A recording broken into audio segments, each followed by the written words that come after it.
Okay, we got about 1 minute, so if you guys want to settle in and settle down, we'll get started at 11:45. We got cameras rolling already, so we will proceed here in a second.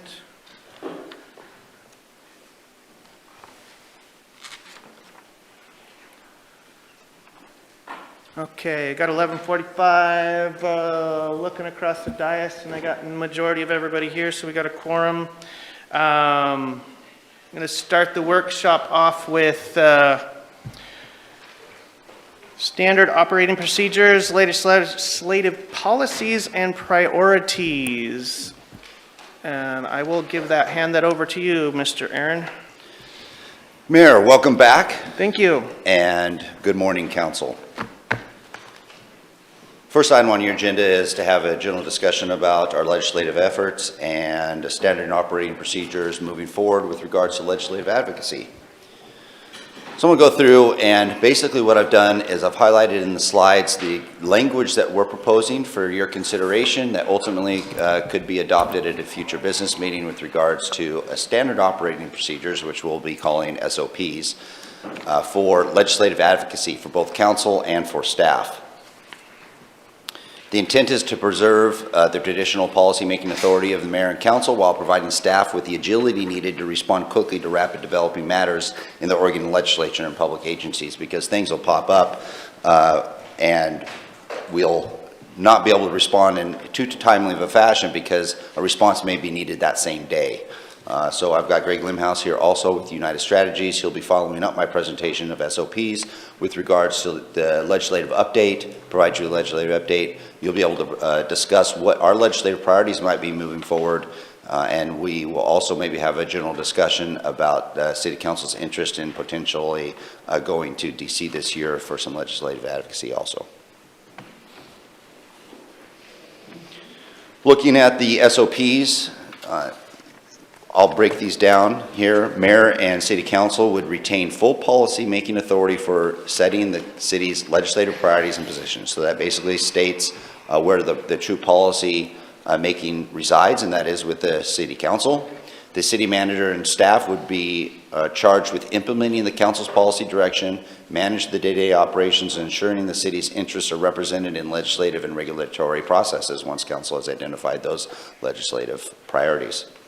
The League of Oregon Cities and regional partners may serve as guidance for alignment with broader municipal positions, but council direction takes precedence. When it comes to the city manager and staff may provide letters of support, opposition, or testimony on legislation or agency actions only within the following framework. That's really primarily where staff brings in and provides legislative support, is through those type of things like a letter or testimony. So in order for that to happen with council authority, it would be the following. Council would adopt legislative priorities each biennium, which establishes the city's formal position. So you would provide direction on what the formal positions of the city would be and the interests. The city manager may provide support or testimony consistent with the priorities that you have identified.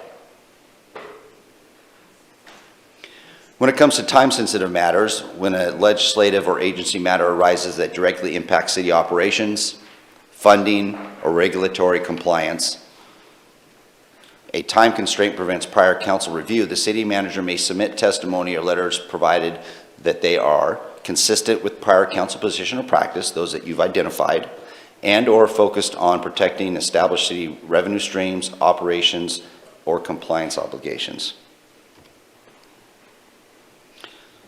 Limitations: staff testimony or support letters will not advocate for new taxes, fees, or major policy shifts without explicit council direction. When uncertain, the city manager will confer with the mayor and council president prior to submitting testimony or letters.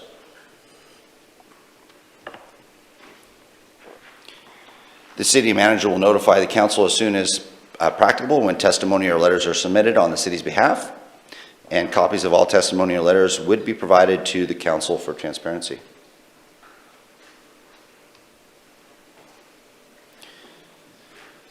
Council may, at any time provide updated guidance or modify the city's legislative priorities, because as we know, things change, and things change quickly at the state level also.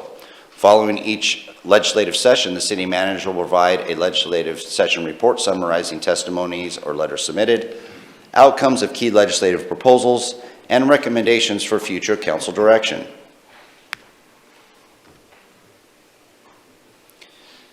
If legislative or agency matters present novel or significant issues outside of the established council priorities, the city manager will do a couple of things. One, bring the matter forward to the mayor and council for direction when time permits. If we can foresee something happening, we would need to have a discussion during a workshop on that. In urgent cases where time does not allow for full council review, we'd be conferring with the mayor and council president to determine an appropriate course of action moving forward. That is a recommended standard operating procedures for us moving forward. Again, the guidelines provide an opportunity for council to set legislative direction for the biennium, allowing staff to then follow through with council's legislative priorities.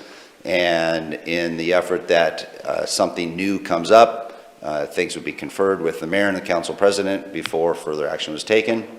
Your alternatives would be provide direction to adopt the SOPs at a future business meeting, provide direction with modifications, or not adopt, and or request further workshop for further discussion. And with that, what I'd like to do, and then we could open it up maybe for questions of everything once you've gotten a full legislative report, is, unless you want to stop here, I'd like to bring Greg up and he could talk a little bit about the Oregon political outlook and where we're headed. So with that, Greg, I'm going to pull up your presentation here.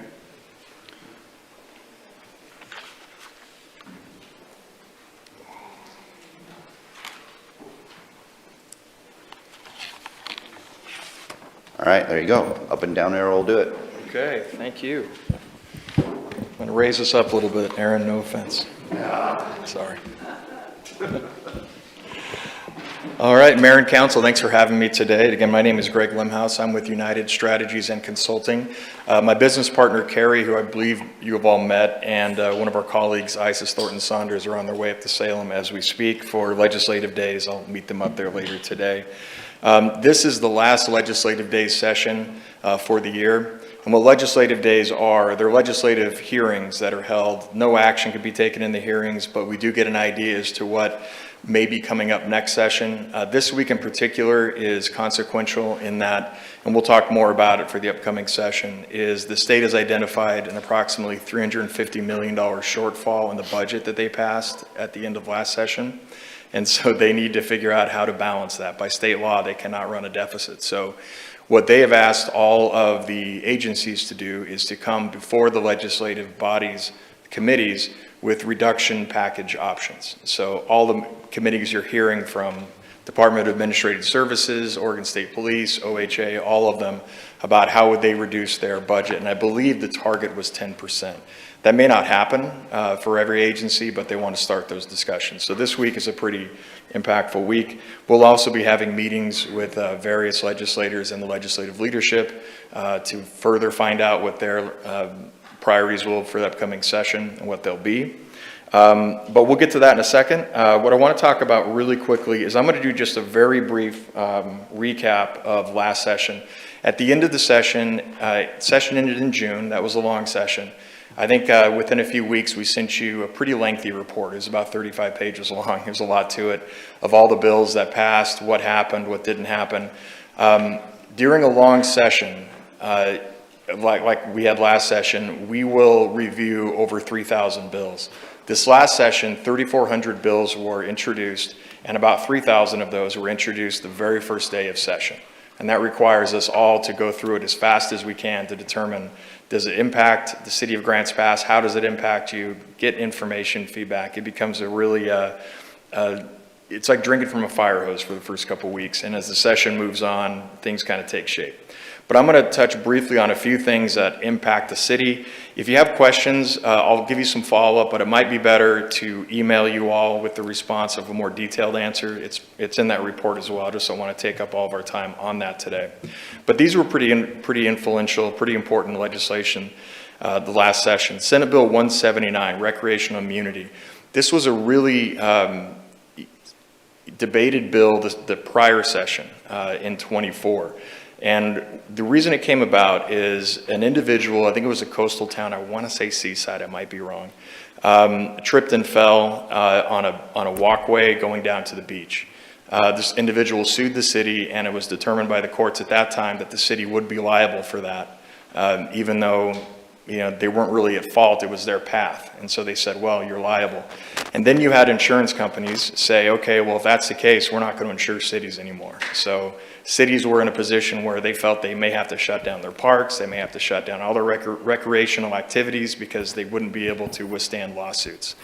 So kind of an emergency legislation was passed during the short session in '24, which put a Band-Aid on it. And there was still more discussion that to be had, but it essentially said, okay, cities are immune to this, but let's talk about it in the long session. That occurred, and a lot of work went into this issue by the cities prior to the session, so it passed with fairly low fanfare. But essentially, cities are immune. There is recreational immunity, that if the cities aren't doing anything that's excessive, it's reckless in terms of how they're maintaining their properties, we take as citizens and members of the community some responsibility for using the park, walking on the bike path. If I fall down and the city hasn't done anything grossly irresponsible, that's on me.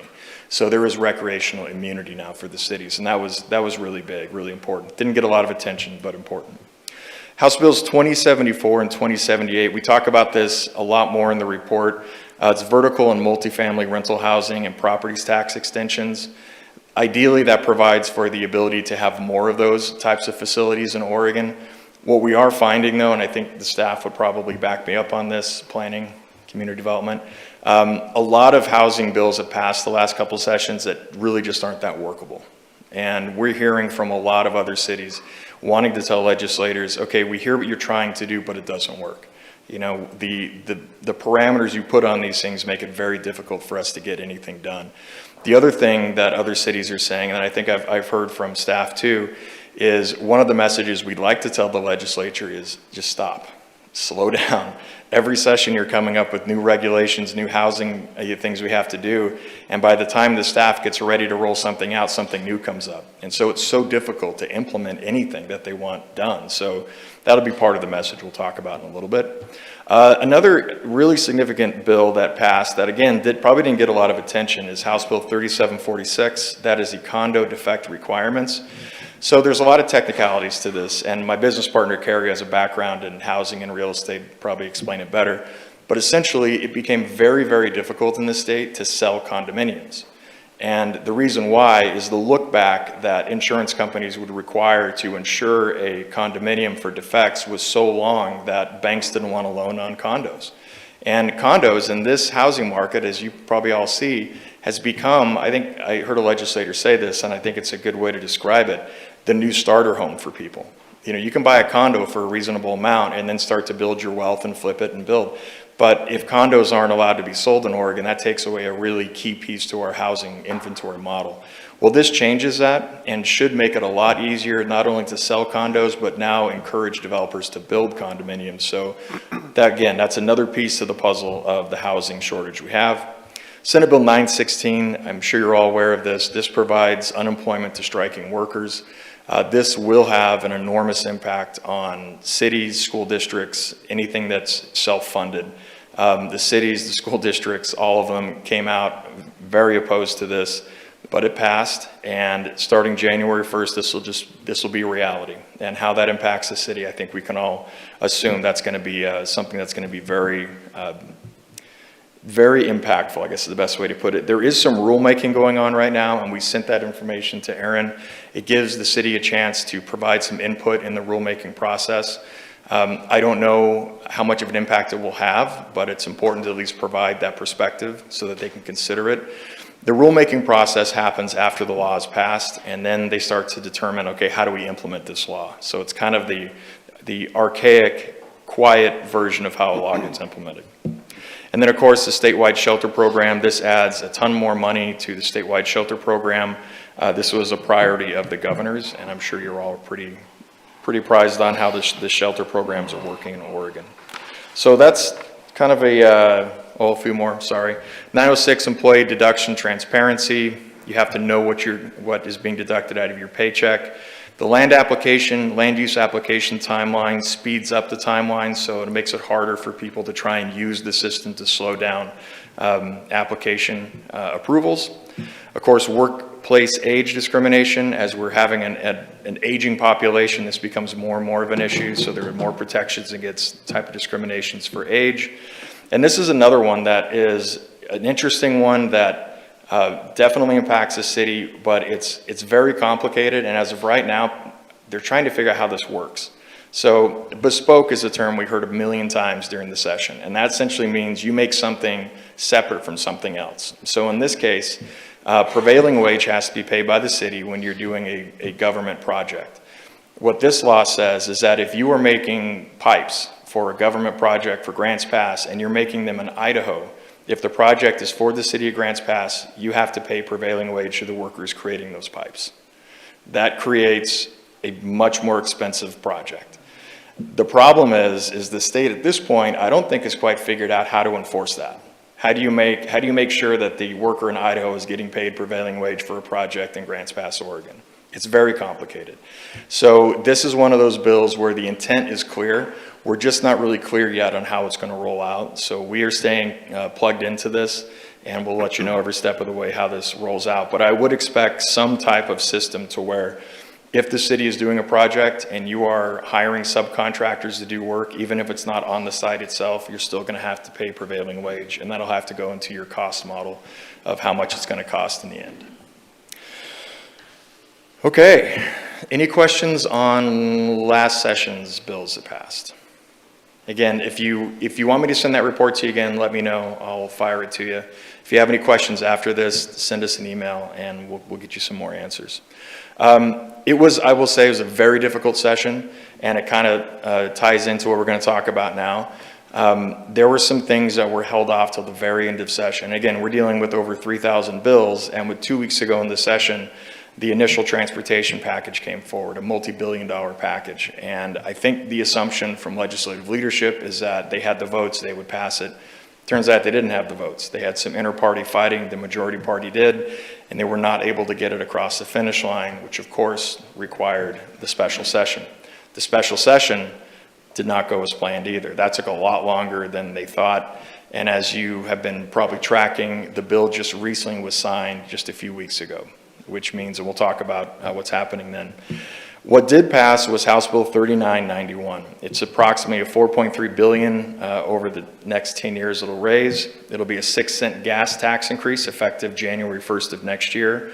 Registration fees for passenger vehicles, utility vehicles, light trailers, low-speed vehicles, all those listed will increase. Title fee increases on passenger vehicles. Payroll tax will increase as well, starting or going until 28. And increase to registration surcharges for electric and highly fuel-efficient vehicles are in there as well. It'll also phase in mandatory RUC program for electric vehicles by 2031, increase auditing for ODOT. This was a big piece of the minority party's negotiation, is they wanted more audit for the ODOT, because I don't know if a lot of you, well, I think we told you this, they essentially lost $1 billion misaccounted for, and that really impacted some of the legislators' willingness to give them more money. So they wanted to make sure that there was an auditing system. Removes existing statutory language requiring tolling. That was another big issue. That's really one of the main reasons the initial bill failed. There were Democrats in the Portland area who were just adamantly opposed to tolling, and they would not give their votes if that was in there. And there was still some gamesmanship about whether it was or it wasn't. So one of the key senators, Senator Meek, pulled his support. And it simplifies the state's weight mile tax on heavy trucks. One of the key things, and this is a key to remember going forward, as this eventually a package will have to be passed. The 50-30-20 split was retained. That is the split that the cities get. The cities get 20%. That will remain. There was some threat to remove that towards the end of the session, but the cities fought hard against that. If a package does pass, the city needs to have a split of the gas tax to pay for things. We don't see any indication that that would change at all. I think that's fairly well cemented as of right now. And of course, this is just kind of how it broke out. Passed with one Republican vote. That was Senator or Representative Javity, who has now switched over and become a Democrat. And passed on party line votes in the Senate, and of course was signed by the governor. Now, that's not the end of the story, as you know. There is a referendum going on, and the last I heard is they have collected, I think, over 50,000 signatures so far. They have a very short time period to do it, and that was the political calculation of the governor. It's why she was waiting, because they couldn't gather signature until she signed it. And then once she signed it, they had as many days left, I think it was maybe 30 days left, to gather enough signatures to refer the ballot to a special election, which will occur at the beginning of next year. The Republicans seem pretty organized on this. Based on their initial start, I think they will get the signatures. It's not going to be easy, but I think they will. That is going to impact the upcoming election. There is some belief that this is not polling well at all, and there is a very good possibility in our analysis that if it does make the ballot, that the transportation package would be overturned. But that just means in the short session, we're going to have to address it again. So we have to have some type of funding for ODOT and transportation. The fight is how we do it, and that'll come up again in the short session. We do believe it'll have an impact on the upcoming gubernatorial election. So far, Governor Kotek has not announced re-election, but we fully expect that she will. As you've seen, there's, I think, 10 Republicans now running for the nomination. Probably the most significant one, the most well-known, is now Senator Drazen, who lost by about 3% last time. That was with a third-party candidate in. And I think she feels pretty strongly she has a shot this time, so she's already in. And there's a Republican county commissioner out of Salem, Daniel Bethel, who's also running, and then a number of other ones. So that's still taking shape. And then Impact HR 1, the big beautiful bill on Oregon, really what that did is there's a lot to it, but the best way I can describe it is over time, certain states took advantage of all of the available options to expand Medicaid. Not all states did, but Oregon was one of them that did. They expanded as much as they possibly could, and then what Congress said is, that's cool, but we're not paying for the expansion stuff. You got to fund that on your own now. We'll pay for this. And there's more to it, but that really created this giant hole in the budget, and so it required the state to go back and relook at everything they funded. What also put the state kind of in a bad spot was timing, and we'll talk about that when we talk about our DC trip. The state is required during the long session. Sine die means the constitutional end of session has to end June 30th. So they knew that they had to come up with a budget by June 30th. They also knew that Congress wasn't going to have their budget till July 4th probably. So they were setting a budget knowing that this could be completely off because we don't know what Congress is going to come up with. And then Congress came out with their budget, then they had to recalculate. So that's part of what's going on right now. Okay, any questions about any of that stuff, kind of where we are with things right now? I think one of the reasons when you see other states talk, we went back east during the summer to the National State Legislators Conference, and there were legislators from all over the country there. There are some states like Utah, and I think Texas and some others, that are not being impacted by HR 1 nearly as much because they simply didn't expand their Medicaid options as much as Oregon and some others did. So that's one of the reasons those states don't have an issue. I will say, though, that it does impact rural hospitals significantly. It really does. And so that's something to keep an eye on. Asante is one of our clients. Of course, they're your local hospital. They're also your largest employer in the area, so I think it's important to keep an eye on how they're doing with this. All the hospitals are kind of scrambling to try and figure out how they're going to do their funding because it's not just this, it's impacting them. It's a lot of things that are impacting rural hospitals, especially the payer mix. Some rural hospitals, the Medicaid payer mix is up to 70%, and that makes it really hard because that doesn't pay all the bills, so it makes them hard to keep doing what they need to do. So we'll keep you updated on that as well. Okay, moving on to priorities discussion. A couple months ago, we sat down with staff, and what we'd like to do is go over what we came up with in that meeting, and then whatever you come up with. Again, if you don't have thoughts on it today, that's okay. Just email us, and we'll respond to everybody so everybody's aware of it. And what I'd like to do is bring back kind of a final draft for you to look at before short session. Short session, say that 3 times, starts February 2nd. So ideally December, January, whenever there's a good time, we'll bring that back and make sure we're all on the same page as to what your priorities are. One, of course, is House Bill 3115. So House Bill 3115 is there's some interest in reforming that. That's the camping law in Oregon, which you all know very well. Our recent discussions with Oregon Business and Industries is that they may try and put something on the ballot, but very recently they said really their goal is to try and build a bipartisan, both parties' effort to reform that in the upcoming session. I don't know if that's feasible or not. It's going to take the majority party, the Democrats, to do that, and in a gubernatorial election year, I don't know how many will have the appetite to do that. Part of that effort will be to build a coalition of support for reform, and as I understand it already, and if this is wrong, tell me, the city of Grants Pass would want to be part of that coalition to help reform this bill. If that's not true, please let me know. As that starts to build, we'll stay in contact and make sure we're on the same page with what that might be and what that might look like. Paid family and medical leave, that's another issue that I think every staff has struggles with. Again, it's kind of like the land use laws. There's so many coming that it's hard to keep up on everything.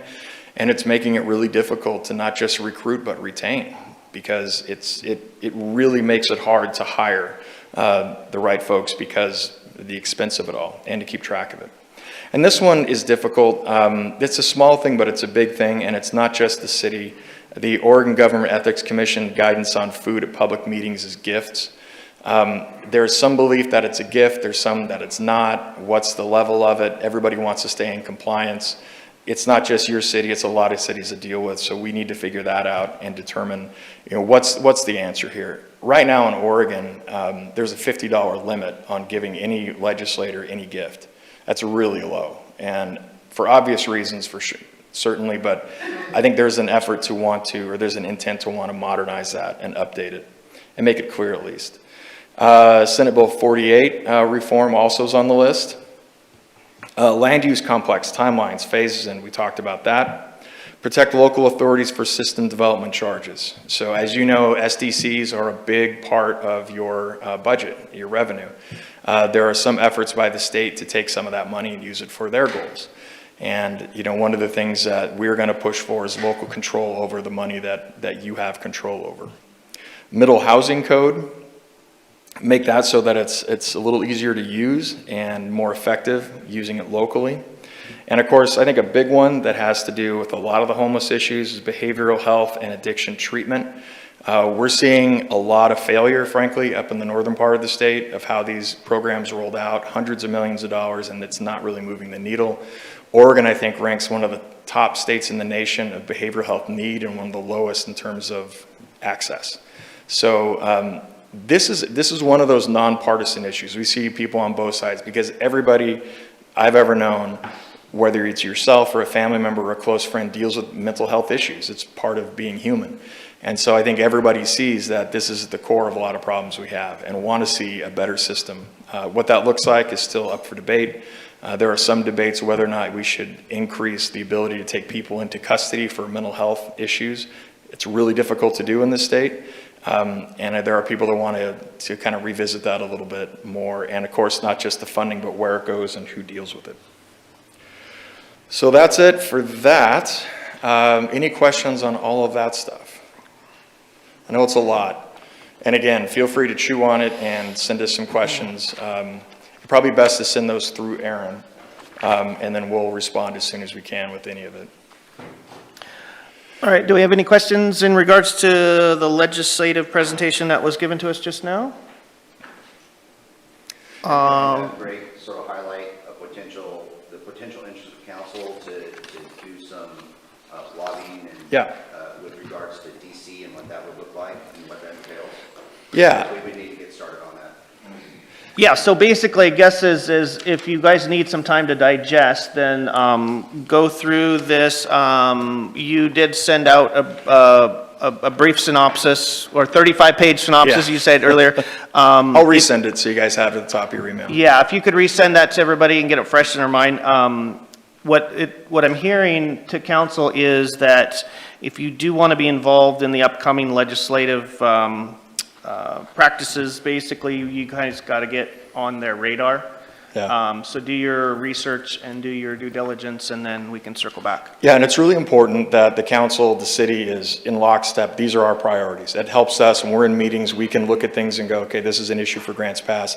And I didn't touch on it, and I promised I would, but I'll do it very quickly before we get to the DC stuff.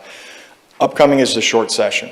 Short session means 35 days. It's like speed dating, and it's a mess. It really is. It used to be the state met every other year because it took a long time to travel by horse from Pendleton. Well, they finally updated that in 2012, I think it was, and said, don't meet every year, but every other year we'll just meet for 35 days, and all we'll do is just rebalance the budget. Of course, they're politicians, so that never happens, and last short session they did campaign finance reform and re-legalize drugs. So, you know, it's going to be a crazy session. They have to fill that gap, so we believe it's what we call a reverse appropriation session, where asking for money is probably not going to be a very good message. Trying to keep things from being cut that impact the city will be the biggest fight that you'll have. But I just want to underline what Aaron said about your protocol. I think you have a really good SOP for dealing with, you know, feedback. But for the short session, just keep in mind, 2 days is like a week. So you might get something multiple times in one day on different topics, and we need to have an answer really fast if you want to weigh in on it or you want us to take a position. So just keep that in mind. It's going to be a very fast, hyper-speed session. DC, as Aaron mentioned, it is important to start planning. The DC calendar is different from the states. They meet every year. They do take August off for recess, and they have kind of a calendar when it comes to budgets. The recent actions in DC kind of push that calendar back a little bit because they just passed a continuing resolution. It comes up again in a few months.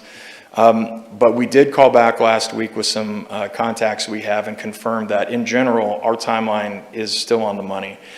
What happens is that in around June, they start voting on appropriations. Appropriations meaning financial packages, earmarks, if you will. To get in line for those, if that's your interest, we really need to target being out there in April or May. If there's something the city wants, if there's something the city wants funds for pipelines or projects or things like that, we need to make that ask in April or May so that I can get into the appropriations budget. That may be something you want to look at, especially since the state session is going to be very tight for funds. So think about that. Obviously talk with your staff. And we need to come up with a very tight, very clear package for our ask and be able to justify the need. And then what we'll do is me and my team will determine the best route to do that, who we think our best options are. I will say Congressman Bentz is not a fan of earmarks. He will support some asks, but a lot of times he won't ask for them himself. He just doesn't believe in earmarks that much. Not to say he's adversarial to that at all, but that's just, we need to understand that going in. But obviously the two senators are an option for us. And so we have some other contacts within Congress we can work with too. But going through our delegation is going to be obviously the most important thing, to be able to get them to see what Grants Pass needs if it's appropriations wise. If it's something else, then we just need to be very clear on what that ask is before we go. We'd like to get meetings set up well in advance, at least a month in advance, to get on their calendar. To meet with the member themselves, or just as important, sometimes more important, the relative staff member. A lot of times they have so many big issues they're dealing with. The staff members, the chief of staff, are the ones that advise the member on this is what we're going to do on this. So don't feel disheartened if you're not talking with the senator. Instead, you're talking with their healthcare policy person. That can be very impactful as well. And of course, we can get meetings with relative or relevant committee members and committee chairs. So all we need to know is who would like to go, what issues we want to work on, so we can reach out and start setting up those meetings. We'll put together an agenda, an itinerary, and make sure we make maximum use of your time and coordinate with Aaron and the staff to make that happen. I think it's worth it. I know the city of Medford, I think, goes out every year. Other cities do too. It's a long ways, but congressmen and women, I do think they do appreciate it when you do make the effort to go out there and talk to them in person, because they know it's not easy and it's not cheap necessarily. So, any questions? Any questions in regards to the federal jurisdiction that was just outlaid? All right. Well, thank you. So would you, I guess as a council, I guess I'd ask question is, would you like to do some research on your own and then maybe circle back in, say, March or February to kind of discuss something on the federal level? I think March might be good timing because it'll allow the short session to essentially be done, and then we'll know how it impacted the city, if we want to see that. If there's something that you think transcends that, then, let us know now. We can start working on that. As far as state policies and procedure priorities, please let us know as soon as you can on that so we can start putting them all together through Aaron and his team and get those back to you so we can get those ratified and have a clear picture going forward. Council clear? Any questions from council? Victoria? Back to the state, is that all right? Sure. All right. On slide 7, the 2026 priorities discussion, are these, where did the priorities come from? Was that through talks with cities, or is that just what the legislature is telling you is going to be coming out in the short session? Could you describe that for me? No, I'm sorry. This was the discussion we had with staff. With staff, okay. Right. These are their things that they identified. Okay. Oh, Yeah. thank you. I And wasn't clear then on that. we will send you a report, obviously. League of Oregon Cities, which you're a member of, they have, things that they believe are priorities. Doesn't mean it has to be yours, but we'll make sure you know that as well. And I think the other thing I failed to mention, and I'm sorry about that, is when we do have a request to Aaron, to you via Aaron about an issue, we will be checking in with your local delegation, Senator Robinson, Representative Yunker, to at least get their positions on it so you have that awareness as you're making your decision as well. So we'll try and give you as much intelligence as we can before you make your call on that. Thank you. Yeah. Okay, any further questions from council? All right, thank you very much for your download, and we'll be in contact. We'll bring it back to the standard operating procedure with Aaron. Does any counselor have any questions in regards to Aaron's presentation on standard operating procedures? Victoria? On slide 5, it says, consistent with prior council positions or practices and/or focused on protecting established city revenue streams, operations, or compliance obligations. I think the issue we had last time when it came up was it was from a prior council. I just wondered if there was any thought of, and I don't know how to do this, Aaron, but if there was any thought about making sure that, city business, of course, should just stay consistent regardless, but there was a little bit of an issue with turnover in council that kind of changed some things. And can you explain if any thought went into putting language in there about that, or just considerations? Well, I think the language in here states that, before each session, we would be touching base again with council to make sure we identify what those legislative priorities are. And we could even also incorporate that in our strategic planning review that we do each year. Even though we may not have a full strategic plan, I anticipate council and I would recommend that we do a short session strategic plan review, and we can address it then. So whether it's a newly elected council or not, we would have it at the beginning of the year. Oh, right. So that sounds really good to me. So basically, things that have to be done really fast, we can anticipate that those things are going to be from the 2026 priority discussion? Yeah. Generally? Okay. Yes. Thank you. Any further questions in regards to the standard operating procedures for public policy and legislative efforts? Indra?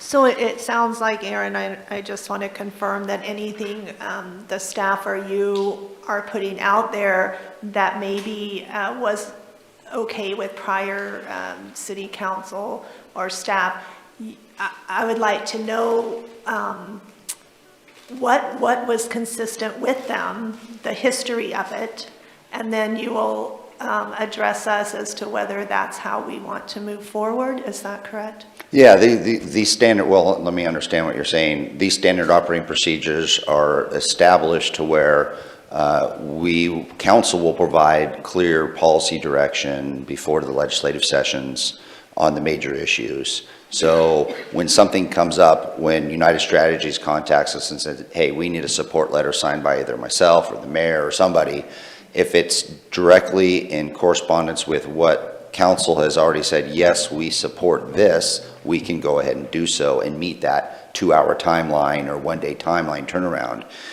In situations where we may have a day or two or more time and it's not something that's been prioritized, because bills will change, and all of a sudden maybe one bill that we thought was relatively decent all of a sudden increases taxes by something, and it changes and some dynamic has changed, then it would then be referred to the mayor and council president for discussion on whether or not we should support. And then with their guidance, they would also provide, yes, this is within the spirit, or hey, we need to have a discussion, or no, we can't support that at this time. So would that be a decision solely from the mayor and council president, or would they inform the rest of the council members and get feedback and input on that? They would, like mentioned here, if a legislative advocacy matter presented in all outside established council priorities, the city manager would bring the matter to the mayor and council for direction with time permits. If it's urgent, we would go to the mayor and council president to determine what the appropriate course of action would be. So that would be up to the mayor and council president. We would not be able to send something out to council and then get your feedback, because that'd be a serial meeting. The appropriate action would be the mayor and the council president would say, okay, this time frame, we need to have a response within a day. We're not meeting again for another week. So mayor and council president may say, we don't have the support of council. There would not be an initiative signed and sent forward, or hey, we need to have a special meeting or whatever. But that would be the mayor and the council president to help provide direction on what to do with that issue when it comes up to an urgent case. And not everything is an urgent case, but there are sometimes urgent cases that come up. I would just want to make sure that mayor and council president reached out to council members before decisions like that. That's all. Any further questions, Kathleen? And then Joel?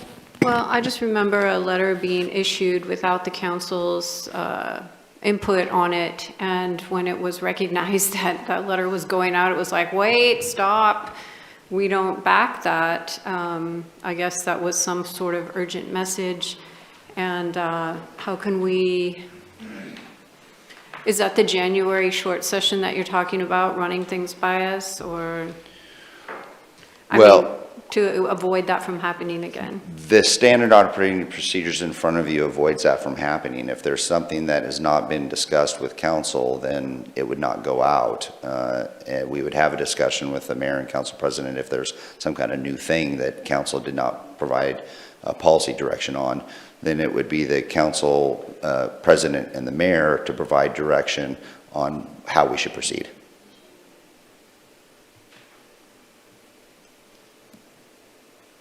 Joel? Well, I would support establishing those standard operating procedures. I think the rub comes when there's some revenue there that staff would like and the city would like, and maybe it's not the political will of the council to go after that. And so we need to be sensitive to that. We also need to trust the mayor and the council president to do their job, and they will. So I would go ahead and recommend adopting those as standard operating procedures in the future. Any further questions? So Joel has proposed a motion to adopt the SOPs as presented. Any further discussion? And then we got a second support from Seth. Any further discussion? The further discussion would be if council provides this direction, Mayor, is that we would just move that forward to a future business meeting for you to adopt that, and we'll put it in format with background and a resolution for you to consider. Correct. So yeah, you guys would be basically directing staff to put the SOPs as presented forward to a future business meeting. Any further questions or discussion in regards to that? Let's look across the dais and give a thumbs up or a thumbs down. All right, you have majority support. Do you have direction, Aaron? Yes, thank you, Mayor. Thank you. Thanks, Greg. And thank you very much, sir. Okay, next on the agenda is structure and process for non-city proclamations and public notices.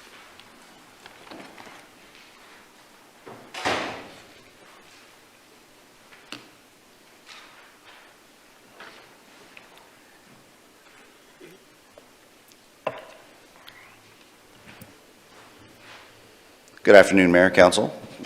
Bringing this forward, I've got a small presentation. Ultimately, this was a request by council or a council member to have a discussion with regards to our proclamation process and then also our public notice processes on our website. So basically, how we push certain information, there was an interest in discussion on that and if we want to maintain the current practices that we have. So I'll go through and I'll review the current practices that we have, and then also we'll discuss any potential changes and what those changes might be or how they may impact the way we push information. So council did, back in 2020, establish a proclamation process with the adoption of a resolution. The guidelines are as follows. It states that proclamations must be submitted at least 30 days in advance. That helps the mayor ultimately schedule proper proclamations in a timely fashion. They're not automatically renewed each year. The mayor reserves the right to approve or decline the request, and proclamation requests must come from Grants Pass residents or a organization from Grants Pass.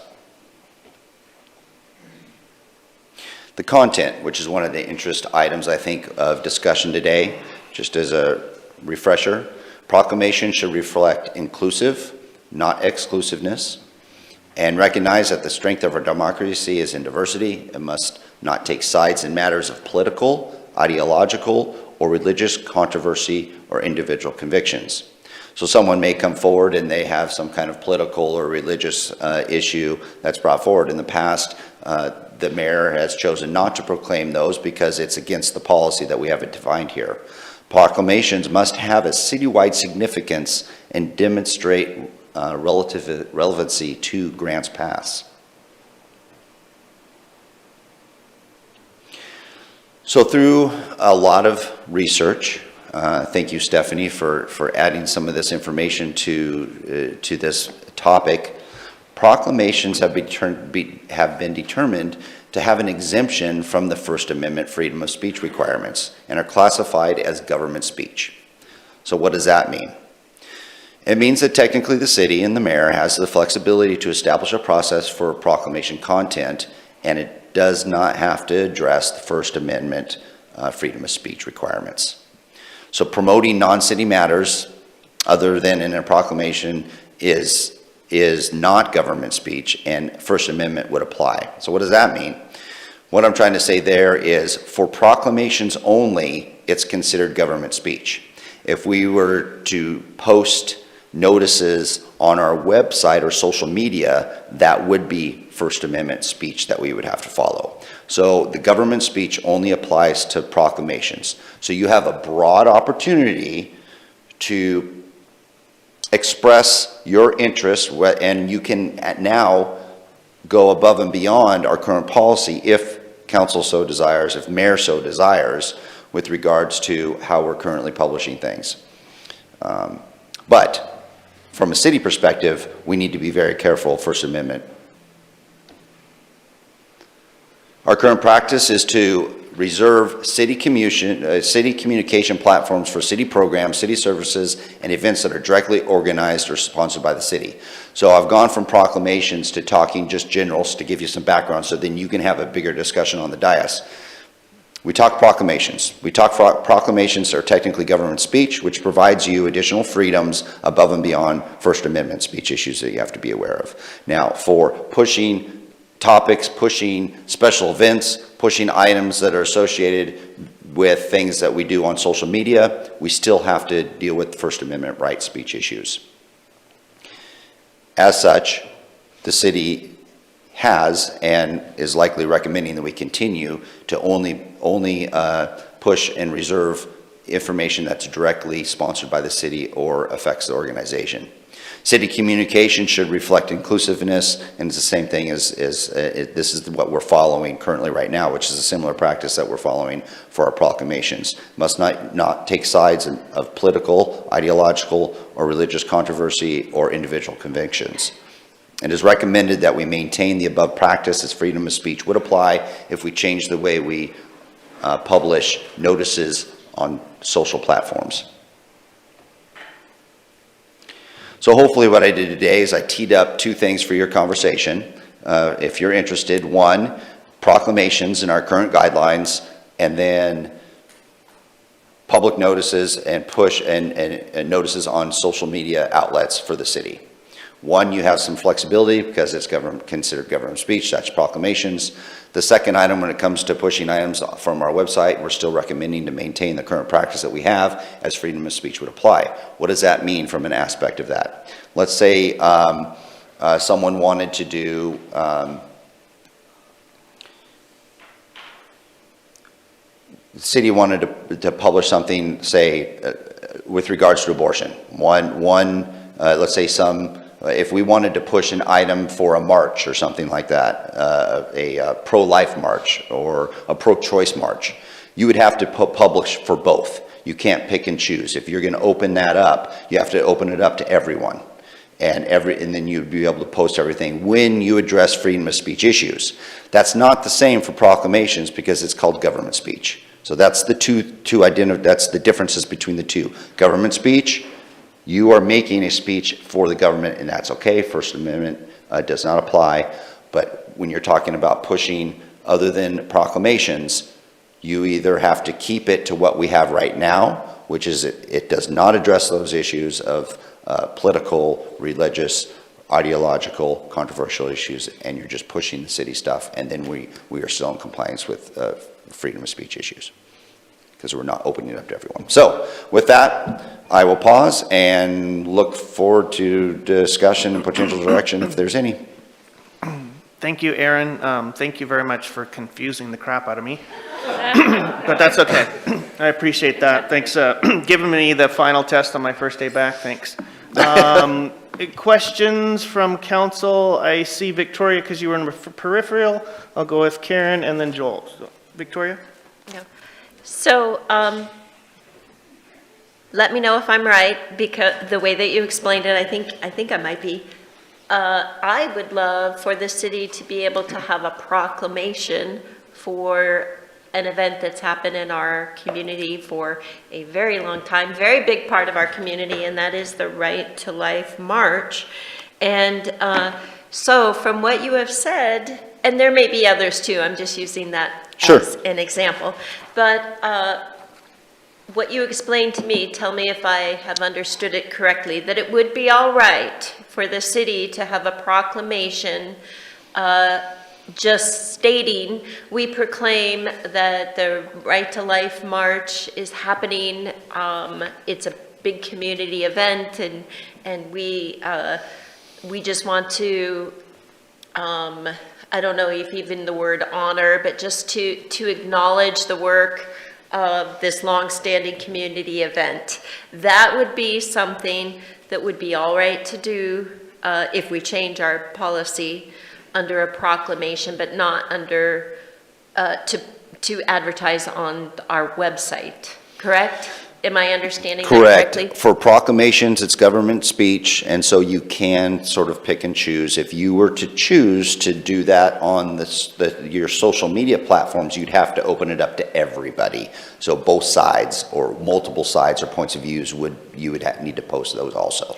But during a meeting, if it were to be done during a workshop or a business meeting, and it's not put on the, you could, as a city, post that a proclamation was done, couldn't you? Or could it just be something that is done in a meeting and then not any further? It only goes to meetings, and again, proclamations are the decision of the mayor. And so it would be, and if you were wanting to make some changes to our current policy when it comes to proclamations, that'd probably be a good idea if we're going to go that route. But Okay, But generally, what I said, what you said is you've got a good handle on it. That's Okay, correct. all Yep, right, you got thank it. Yep.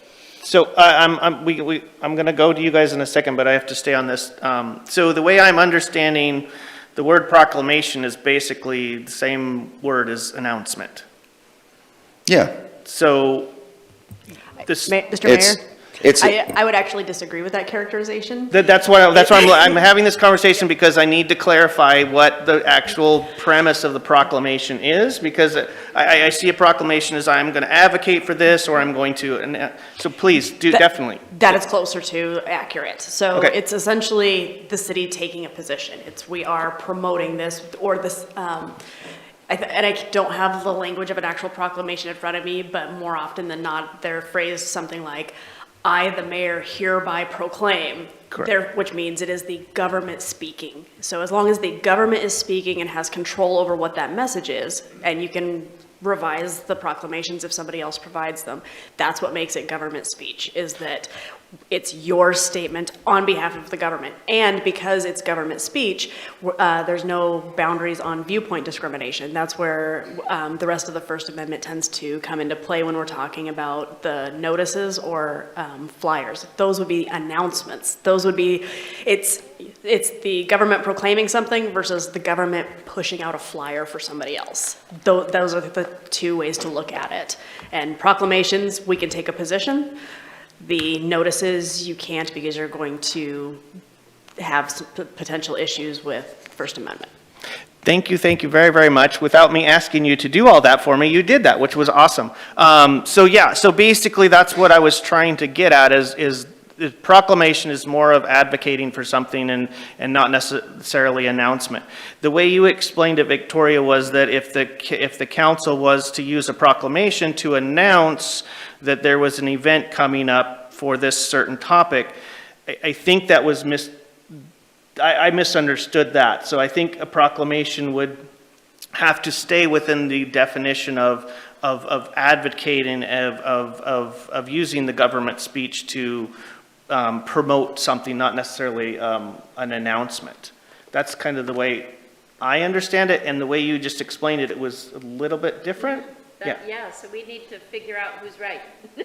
Okay, so the idea of having this topic on the dais right now is there is a resolution yes, there is. that defines the content of a proclamation. And so that is a resolution that's recorded at this moment in time. So if you want to proceed forward with doing something different, then that would be this time where we can discuss that. I guess we have more questions. I think I just want to clarify also, Mayor, because the distinction that the city attorney and you are stating is a good clarification. When you are doing a proclamation, it's not just an announcement. It is a government speech. You are making a statement that you are in support of. You're not just saying, hey, come down to the fair, or come down to Boatnick or whatever, or come to this parade. You're saying, this is our political view, our governmental speech stance. So that's what proclamations are utilized for, versus, hey, here's a community event. We encourage people to attend. Yeah, and the way I understand it is in previous council, before our time, is the resolution was kind of put forth just to basically define that as to, here are some parameters on defining, helping the mayor make the decision in regards to a proclamation, advocating for a proclamation or stating a proclamation and or not. So it actually gave the power back to council, because council decided on that resolution to guide the mayor in the proper, am I understanding that correctly? That's correct. Okay. That was a helpful tool. Okay, so Kathleen and then, Rick, did you have something? Go You're very adamant, so let's hear what you have to say. Well, I just want clarification. So if the piece of paper has the word proclamation on it, can it only be displayed at the time of the council meeting, or can it be posted on the city site because it has the title proclamation? It can be posted, according to the policy, it would be distributed. You get a copy of the proclamation. It gets read into the record generally. So it's actually speech. It can in written and verbal format. So it can be on any platform. It's just, it is, because of the way it's framed, it's, the mayor is hereby saying X, Y, Z, which makes it government speech. Thank you. All right, that was clarification, Rick. So I was- Kathleen, and then I got Joel, and then Rick, and then Indra. So Kathleen first. So my concern is preserving long-term, long period, long year, traditional proclamations that our city has enforced, I mean, up till now. I mean, this last year was kind of chaotic with, not being able to do it this year. So I'm just wondering how we can balance that out with long year proclamations that have been done every year. Our community wants it, our community has done it in the past, and I don't want it to get derailed. So some of these, how can we balance that out? So we have, I'm not sure about I can't think of any specific proclamations that were derailed. We have a policy where each year, individuals that want to proclaim something just need to submit their request 30 days in advance. And so, and that's how the majority of the proclamations are birthed, is through that process. Although sometimes the mayor will find a proclamation and want to provide that leadership to do that. But a lot of them just come from the community requesting a proclamation. Okay, Joel? I just had a quick observation. Diversity without unity is dangerous. Unity without diversity is dangerous. And we've seen examples of both of those throughout history. And so I would like to say in our process that the strength of our nation is both in diversity and unity.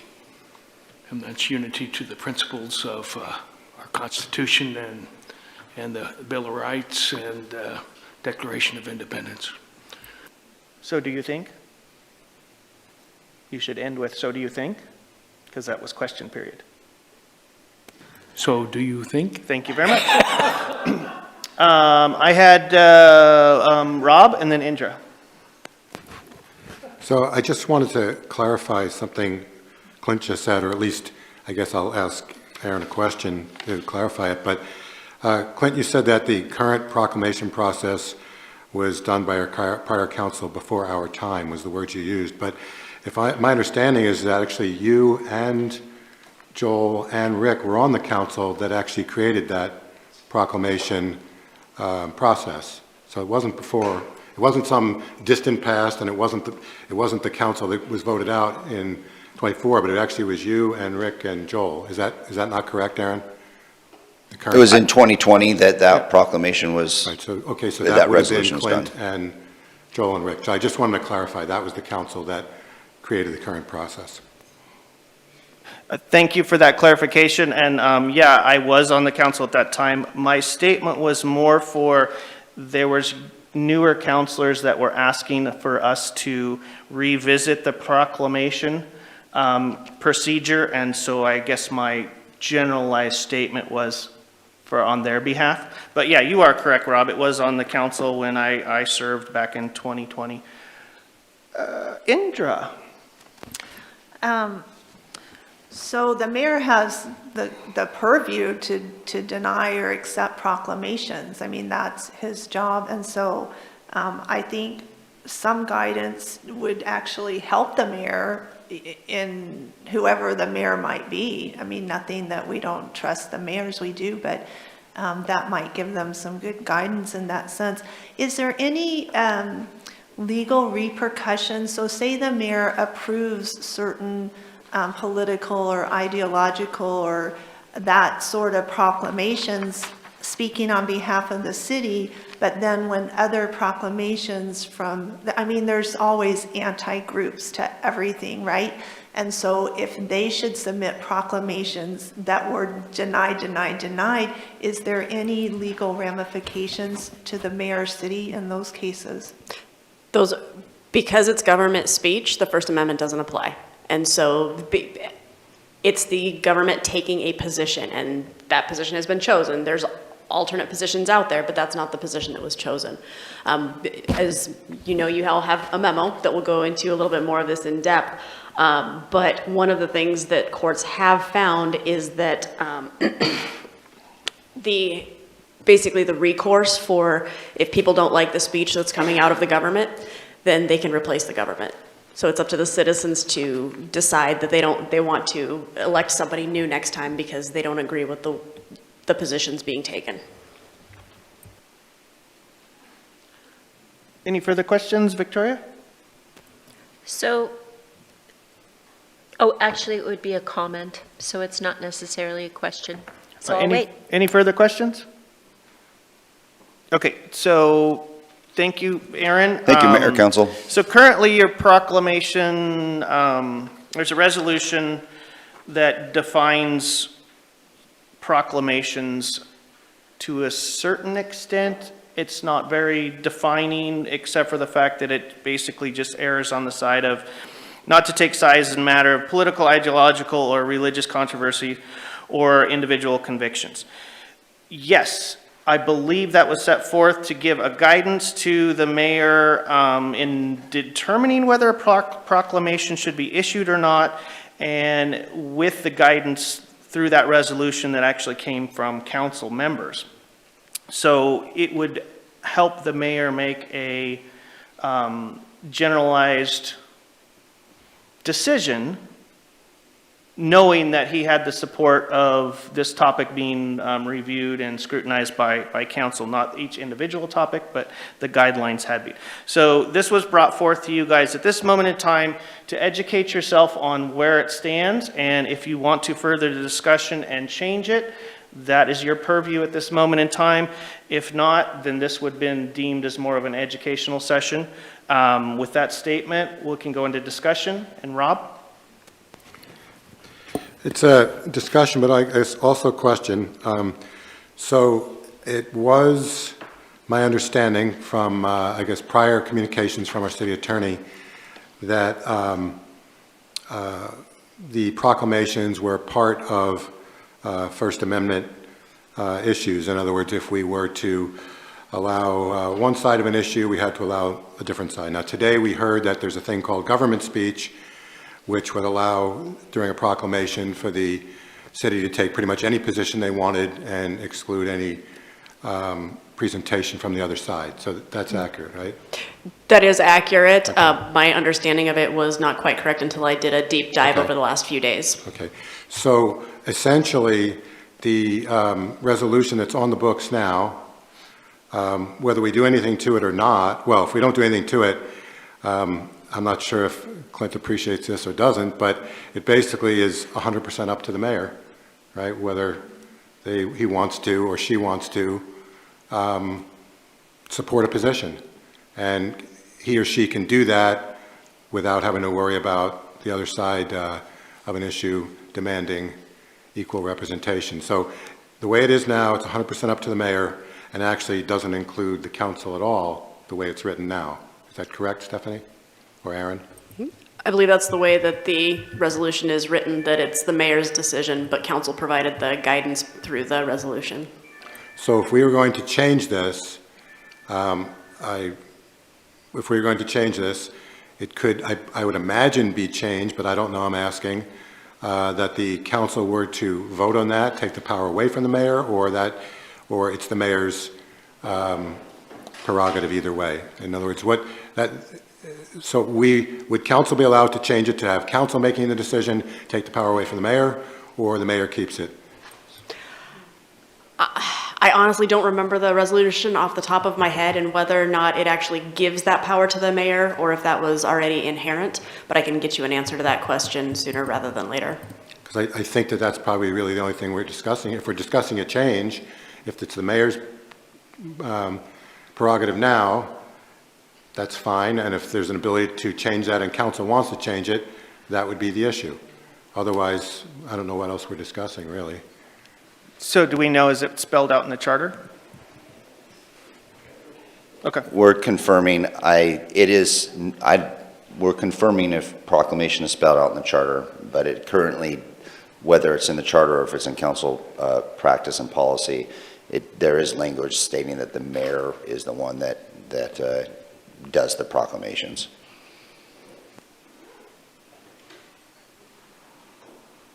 While we're researching that, any further questions, Victoria, or I mean discussion, Victoria? Yes, so I think I'm one of the people who wanted this revisited, and it was due to the fact that we weren't able to do a proclamation or to recognize the Right to Life March that's such a big part of our community. And it sounds like we would be able to do that. However, if we maintain the same process for non-city public notices, we probably still could not do that. So I would be interested in looking at the second bullet point on slide 7, where it says it must not take sides in matter of political, ideological, or religious, controversial, or individual convictions. And the reason why I would want to look at that language is because that right there is in the eye of the beholder, and nobody could define exactly what that meant. If you asked the 8 of us up here, we would have 8 different definitions. So it's not really definable. You could come to some general conclusions, but you couldn't probably have a hard and fast rule on that. So I would be interested in maybe striking some of that language, and still, I think it is important. Proclamations seem to be a mayoral activity that's been done, across the country, what have you. So it would be important to maintain the power for the mayor, but maybe with some input from council. So I don't know how this would be changed, but some language that would strike some of the language in the second bullet point, but it would, and maintain the mayor's ability to do or not do, but informed by the council. So maybe that would be the language, informed by council, not consent, but consensus, possibly, something like that. So I would definitely be interested in updating that language so that there would be, not that there would be an absolute that this would happen. I'm using the March for Life just because that was the issue that came up before. There could be others in the future, but it would be a really great opportunity. I know it's honored at the county level, so it would be really nice for that long-standing tradition to be able to be spoken about at the city level too. Again, there could be other issues. So I would be interested in changing some of the language, not all of it, and also maintain mayoral, like veto, I guess. So it would be up to the mayor whether or not, but the possibility would exist that we could honor some more of those long-standing community events. Any further discussion? I got Rick and Rob and then Indra. Rick? So further elaboration on that second paragraph, city communication should reflect inclusiveness, not exclusiveness. We, the city council, in the past particularly focused on that and not creating sides in controversy. So I'm a little bit sensitive. Victoria, I'm just trying to clarify. The mayor has the right to do a proclamation, and it's totally separate from controversy because of his right. But what bothers me, or what concerns me, if we start modifying that second paragraph, and we're looking at posting that notice on the city site as a I don't know, posting process. Do we want to open up the door for all different viewpoints, having an open door to post on the city website? And that was part of the reason why we put that language in there. So I'm seeing there's two issues. One, there's the mayor issue, there's a city council issue, and what I'm sensitive to is what we, the city council, want to allow posted on our site. Am I perceiving that properly? That is a fair concern. If you open up to basically put flyers about things onto the website or Facebook, that's where we start having to do some very careful analysis. Yeah. So I'm still in favor of maintaining the current language that's in there. Thank you. You want to rebut that or Yeah, comment on that? So as it stands now, there's a very significant population in our city who is not able to be recognized, and it's been that way for a long time. So you could look at it that way as well. That's why I was thinking it would be good to strike some of the language, not all of it. And I also think, Rick, that just to kind of, unless I did not understand correctly, it is all right for mayor and informed by council to make those proclamations. And then if people don't like that, then like Stephanie said, the people have the right to change their government. But I think it's a good thing if a council promotes, or a mayor generally promotes some things that are of great importance to the community. So I don't see a problem with it. I think trying to avoid it is actually you're actually making your point.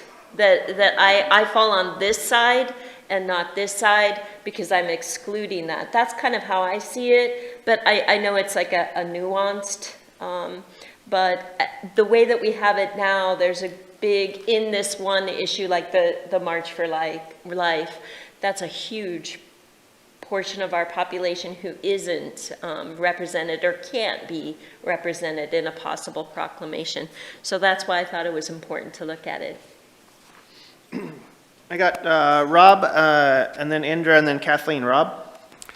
Yeah, I'm in complete agreement with Rick in that I don't think that it would be particularly healthy for our community to change what we have now. I think that not taking sides in ideological, religious, or individual conviction issues, I think is probably smart. I don't think that we, council, needs any more heat in this chamber, and that particular issue is very hot.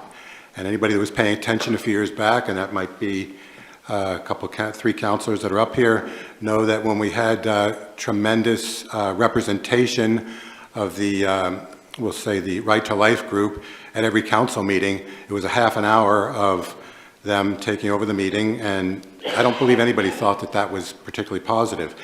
I personally know, well, I had a young woman who worked for me, and I discussed this with Aaron, and I discussed it with the Chief Hensman a few years back when Right to Life issues were really boiling over at the growers market. I had a woman that worked for me whose father was actually killed from injury sustained in a Right to Life argument and what turned into a knife fight. And he didn't die immediately, he died about a year later. And that was a fight that happened up near Planned Parenthood. But so it's a very, very hot issue, and I personally think that anyone who, I don't necessarily know that somebody is going to feel better about their pro-life position just because the city council also proclaims that to be true, because the city council has no decision-making power. We have no jurisdiction over that issue. So it's really a personal issue or a religious issue, or possibly even a political party issue. Although I would like to make one statement. I know that people were really surprised in Kansas when, there was a vote there to codify a position about, an anti-abortion position in their state charter. And it was shocking that even though that was a red state and everyone thought, oh, that's a pro-life state, the fact is the vote went the other way. So just because there's a number of people that are very visible on the March day doesn't necessarily mean that that is a majority in our community. And again, I think it's a really hot issue, and I think it would be, especially since council has no jurisdiction over it, why would we open that up to more controversy and more heat in council chambers? I don't see the benefit to it. Further comments, I have Indra and then Kathleen. Indra? Yes, I'm going to say this. I'm a huge supporter of right to life, so it has nothing to do with that, but that it does open the door to all different kinds of viewpoints. And I think what's put in there is really for protection of the mayor. I think to give guidelines to the mayor so that the mayor might get all sorts of proclamations to do. Some he would love to do and some he doesn't. And so it gives some protection that I can't, I can't do this because there are guidelines to that. So I would look at it in that sense. And we have a mayor that maybe would support what some of the councilors want, maybe doesn't support what other councilors want. But what happens if a mayor gets in that doesn't support what you think or one of us thinks? And then they can just sign proclamations as they will. So I think we do have to trust the mayor. He's out there, he knows the people, he's the head political figure of our city, to do what's right represent our city in a good sense. But I also think we do need to think about having his or her back as well. Any further discussion? I got Victoria? Well, that's kind of the point, is that each mayor and council should have the right to support positions that they want to, because they are elected by the people. And so that's why I think, and it's not, I think a proclamation to honor the March for Right to Life isn't even necessarily saying, I mean, of course it probably is, and tangentially anyway, it probably is, but it's recognizing an event of significant importance in our community. And that's why, and we haven't been able, the city has not been able to do it. So where one council and mayor might want to do that, the next might not want to. That's government, and that's the will of the people. The people vote for that. So I think being able as a mayor and a council to reflect what the people voted for is a right that we should maintain, and we shouldn't shy away from huge events in the community just because it might be controversial. I don't see it as controversial. It's been a huge event in our city that I think should be recognized by our city. And so that's why I thought, but again, there could be others as well. This is just the event that brought up this particular issue on the dais today. And I still think it is important for the council and the mayor to be able to recognize that. So a little bit, of course, with the mayor being able to maintain the ability to say it could or could not be, but the possibility should exist because the people vote for the council, and so they should have generally the opportunity to have some say through their elected representatives what is proclaimed in a city. And that obviously is going to change from election to election. So I don't see an issue with that. And I think it would be really great if the city could. So I'm still for it. Thank you, Victoria, and I do appreciate that you are highlighting one specific event, but you did clarify that this was actually brought forth not specifically for that event, but to give the more latitude to the mayor. So Thank you for that clarification. We have more discussion. So I first had Rob, Kathleen, and then Rick. So Rob first, please. Yeah, I really, it's very unclear as to what Victoria's point just was, because she was saying that the possibility should exist. Well, the way it's written right now, the possibility does exist. After it's been clarified by Stephanie today that there's government speech involved, the possibility exists right now. And there'd be guidelines in writing that the mayor would look at as far as what he feels or she feels is ideologically, religiously controversial or individual conviction. That's up to the mayor to decide. So the mayor could decide if something is controversial or not. If the mayor decides that the Right to Life March is not particularly controversial, then he can do the proclamation for it, just the way it's written right now. But there's guidelines, as Andrew was saying, there is guidelines to give the mayor an idea of what's expected, and the mayor can decide, if he or she feels that something is too controversial. That's just the way it's written right now with no changes. So I don't really see a need to change it. Further discussion, Kathleen?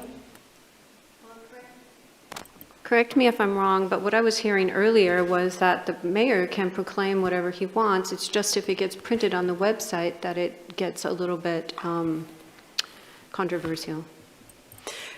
Not quite. The proclamations can be issued in written format, posted on websites. That's just fine. It's still government speech. What we're talking about, where there's concerns about things getting put forth on the website or the Facebook page, would be like a flyer from an outside organization, as opposed to something that the government itself is putting forward. Further discussion, I have Rick. So I like what Kathleen said. The thing I see is the council is sitting here to conduct city business. And when we just start detracting from that, we dilute our effectiveness. And the mayor has the right to proclaim something.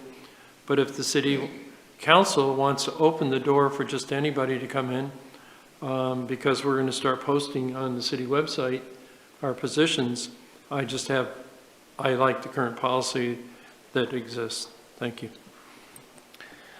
All right, thank you. Further discussion? So basically, this was brought forward. I actually like the fact that there is a resolution out there that gives me as a representative mayor guidance. My political view at this moment in time is, and has been since I've started this venture in January, as the government should be very hands-off when it comes to ideological and religious beliefs, and basically the government needs to be doing business. Our business is resolutions, land, helping the city out, taking taxes from you guys to facilitate infrastructure. I believe that the government should stay in that realm, and we should, as Rick stated, we should focus on doing the business of the city and not necessarily dabble in the political realm of everything else. That might not be acceptable to everybody on the council, but as council members, you have the right, you have a political forum to announce yourself and all your beliefs to the citizens of Grants Pass. This was brought forth in a workshop to give the opportunity for council to revisit this. At this moment in time, I will ask council to make a decision whether to continue with current processes in the proclamation and posting the notices, or continue forward and amend the process. So I would be looking for some direction if discussion is over. Victoria. Well, I think council has kind of been a little bit clear in the discussion, but I think everybody should have to state where they are on that. So I'm going to make a motion that the city move forward to strike the "it must not take sides in political, ideological, or religious controversies or individual convictions" off of the guidelines, and to maintain and to add that the proclamation is at the purview of the mayor. So strike the second sentence and then add the extra added protection for the mayor into the guidelines for the mayor. Point of- Okay, you have a counselor that has put a motion forward to amend the resolution for proclamations and policies. Point of Is there order. a second to that? We're going through the motion right now. Do you have a question about the motion? I do, I have Okay. a point of order, because I'm confused, because this isn't the first time it happened. So my understanding is in workshops, we don't make motions and pass resolutions. We just like give suggestions to. We're not doing an official change of the resolution, but you have a counselor that has made a motion to have the council amend that motion. No business is being done here. You're actually directing staff on whether we're going to amend this resolution or not. So it's that you okay to have, somebody has a motion on the dais to go forth and amend the resolution as stated. So I was just going to look for a second. If there is no second, then the motion fails. Is there a second for Victoria's motion to amend the resolution? There's a second from Eric. Any further discussion? Rob and then Joel. So I have a question. Half of the motion I understand, the other half seems to already be in place. So I understand the part about her desire to strike ideological, religious controversy, or individual convictions from our current guideline, but right now the mayor has the ability already. So half of what Victoria said seems like it would be a change, and the other half just, it's the status quo. So I don't understand why both are in the motion, because one of them does nothing. Clarify. Half of it does nothing. Well, I was taking the motion as a generalized motion to amend the resolution without substance, because we are not doing business in this workshop. We basically would be directing staff to relook at the resolution and bring back suggestions. So we're not actually parsing out the amendments to the resolution. We would basically be looking to see if council wants to direct staff to go forth and change the current resolution. Okay, I appreciate that, and that's my understanding, but that's not what she said. So I need some clarity here. That's you saying it, Clint, and I agree with that, but that's not what she said. Yeah. So before I vote on this, I need to know what we're voting on, whether it's your summary or whether it's her specific words, half of which really made no sense. So Okay, so I would bring it back to Victoria to clarify her motion. Well, Do you agree with what I was it saying, was or- very clear. I was striking a sentence and adding more purview for the mayor. However, I agree with the mayor, and let's just say that this needs to be forwarded for change from staff. So I'm amending the motion to just the generalities that the mayor was talking about, but I will reiterate that what I said was exceedingly clear.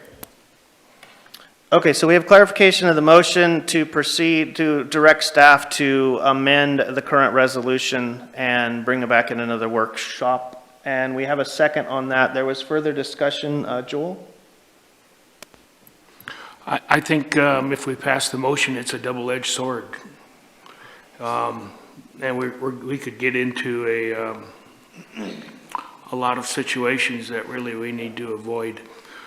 On the particular one of interest, you know, having spoken at several of the rallies and strongly supporting the movement, I get my direction on there not from city council, but from God. And it's generally been the role of government, especially local government, to be non-political. And I think we need to maintain that because it's a two-edged sword. I can think of some things that could happen 5 councils from now that wouldn't be appropriate. So I'm going to be voting no. Any further discussion? We have a motion on the table to amend the current resolution and have staff bring it back with recommendations. Any further discussion? If not, we'll go into a roll call. Indra? No. Rob? No. Kathleen? Yes. Yes. Hold on. Sorry. Okay, Eric was a yes. Yes. Rick? No. Seth? No. Joel? No. Victoria? Yes. All right, we have 5-3, motion doesn't pass. So I would take it under guidance, but I would like an official from the council to, if there's a council member that would want to direct staff to keep with current procedures. I can't be leading the ship here, so one of you guys has to say it. Joel? So I'll make a motion to continue with the current process for proclamation and city postings and notices. Any further discussion? We have a second from Seth? Okay. Quick vote, Indra? Yes? Rob? Yes. Kathleen? No. Eric? No. Rick? Yes. Seth? Yes. Joel? Yes. Victoria? No. Okay. Motion passes 8-3. Aaron, you have direction? Yes, thank you, Mayor. All right, thank you. Next on the agenda is effective councils, and I'll hand it back over to Aaron for a presentation. I am going to step out. Well, good afternoon, Mayor, Council. It's a pleasure for me to be able to be here today to talk to you about effective councils. As elected leaders, you carry the responsibility of shaping the direction of our city, not just through the policy, but through how you work together. The effectiveness of a council isn't just measured by the decisions it makes, but by the way it makes them through collaborative, respectful, and shared discussions. Today's presentation is about strengthening that foundation. We'll explore what makes conflicts effective, what distinguishes a high-performing team from a group of individuals, and how we can continue to better a culture that reflects the values of our community. Now, you've already taken an important step by reflecting on your own dynamics and identifying areas for growth. And that feedback sets the stage perfectly for where we're headed next. The conversation about the difference between a group and a team and what it means for this council to move forward together.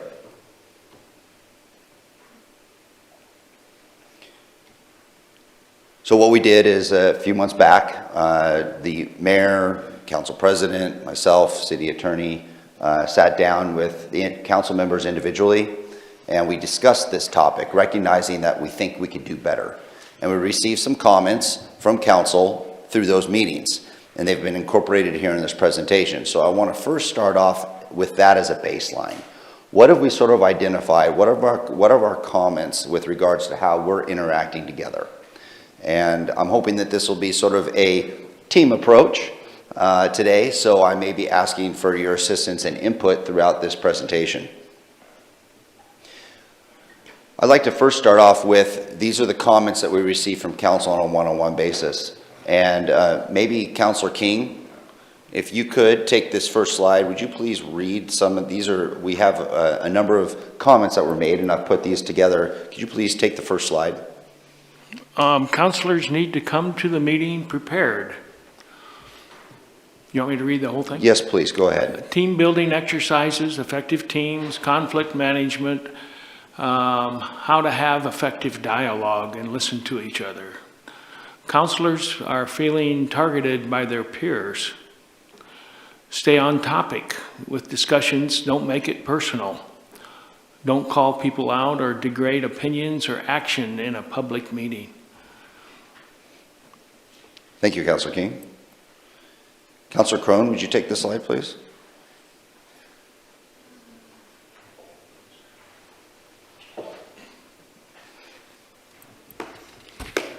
The consensus, don't actively campaign against or undermine a council decision. Outside political environment has impacted council dynamic and decorum. Council needs to exemplify professional courtesy amongst our team. Our team meaning council, council staff, council public. Councilors are disparaging each other. And Councilor Marshall, would you take this slide, please? Slide 4. Yeah. Focus on value-added comments, reduce pontification, focus more on community impact and less on opinion, and take our time on important decisions. Those are some very powerful statements and observations, and I want to thank you for your honesty and reflection in identifying some of the key areas for our potential growth. It is clear that this council is committed to improving how we work together. Council is committed to improving this. There's some steps that we need to do, and I'd like to have a discussion with you today about that. What you shared reflects a desire to move beyond the individual roles towards something more unified and effective. And that brings us to the next part of our conversation, the difference between a group and a team. So let's take a moment to take a look at really what is a group and what is a team, and how are we operating? Are we operating as a group, or are we operating as a team? So I've got a picture here behind me, and is this a picture of a group or a team? Any takers? Both? One? I would say a team. A team? Okay, can you explain a little bit where you see the team in this one? Well, it's just between two people. I don't see a group there. I see agreement between two, which would look like a team to me. I see, yeah. So I think there is a team here, there's a team dynamic here, and there ultimately is a group dynamic in a group. So from my perspective, this picture identifies a group, and I would say every person on that plane that's sitting down in that picture is a group.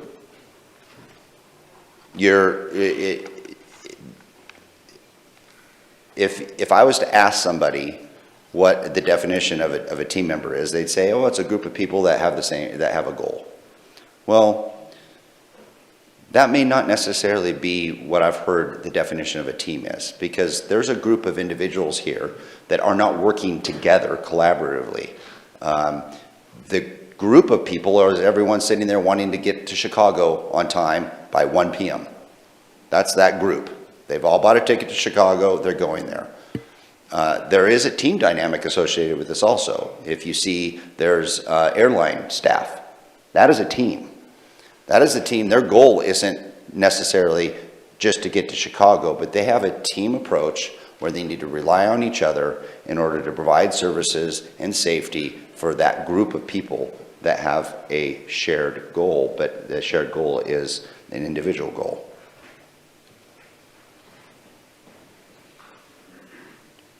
So I've got two pictures here. I've got the Boston Marathon, and I've got a team of basketball players in this.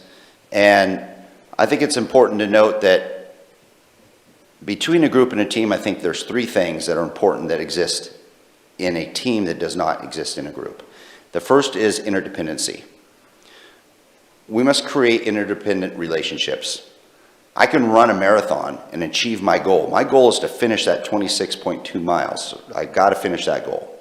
That's my individual goal. Everyone in the Boston Marathon is a group. They're a group of people trying to achieve a goal, but it's an individual goal. It's not an interdependent goal. Where if I'm a basketball team, I've got a goal, I'd like to win a game, but I can't do it myself. In order to be a team, you have to have a goal, and that interdependent goal. And then you need to have mutual accountability. And that's the difference between groups and teams. So the mutual accountability, one example is, I'll take two great individuals in their field, Tiger Woods and Michael Jordan.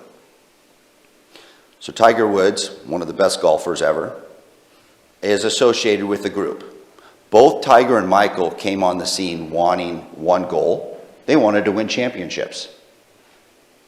Tiger Woods did it as a group.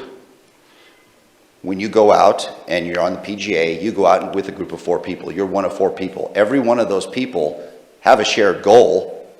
That's to win the championship. But they don't have interdependency and they don't have mutual accountability. Tiger Woods was not relying on another individual to achieve his goal.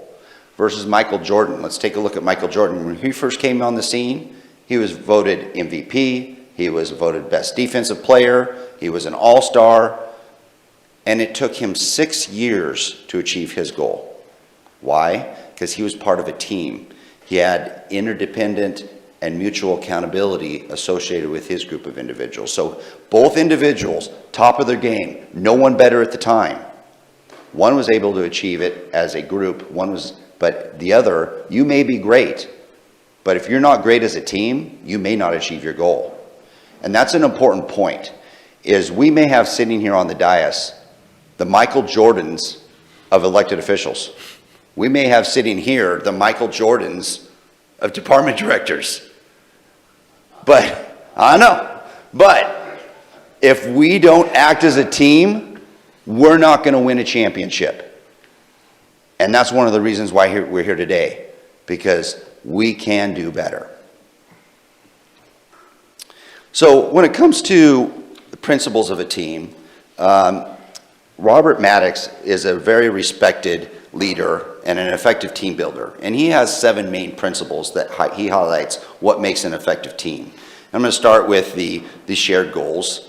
And while I go through and talk about these, I want us to sort of think about, are we totally nailing, are we the Michael Jordan as a team on some of these items? And which items may we need to work on a little bit? Starting out with shared understanding, that's really between the members and defining the team goal that can be achieved best with mutual support. Do we have that shared goal? Do we have that? I think we have parts of that in there, but are we nailing that one? The next one, with regards to shared ownership, members feel a shared ownership of their work and of the team's goals and are committed to the commonly established explicit or implicit rules. So we're associated with the rules of the group. Everyone can contribute their personal and professional competencies to the success of the team's goals. There is room to express ideas and opinions, and team members are making effort to understand each other. Nobody feels threatened by conflict, and conflict is viewed as a normal aspect of teamwork. When you have trust, conflict is a very positive thing. Out of conflict comes creative thinking. Out of diversity comes creative thinking. There's an atmosphere of trust and encouragement, and members are encouraged to improve their skills and their competencies. And the 7th item is decision-making processes, is participative, and no one is left out or unheard. What I'd like to do is move forward with the presentation, having a look at these principles and how we're engaging those and how we may be better. Just a question, though, out of council. Are any of those 7 principles something you think we totally nail and we can move on and focus on other ones? Is there any one item on there, or 3 or 5, that we've got nailed down? I see a couple heads shaking no. I think we can do some work on all of them. I think we know what our roles are. I think, Yes, and I want to highlight roles because that's extremely important to understand your roles. And we have good guidelines for that, and part of my presentation talks about that. So interdependent teams. Who are our teams? Anybody have any, what teams do you as an elected official have? I've got a list of a few.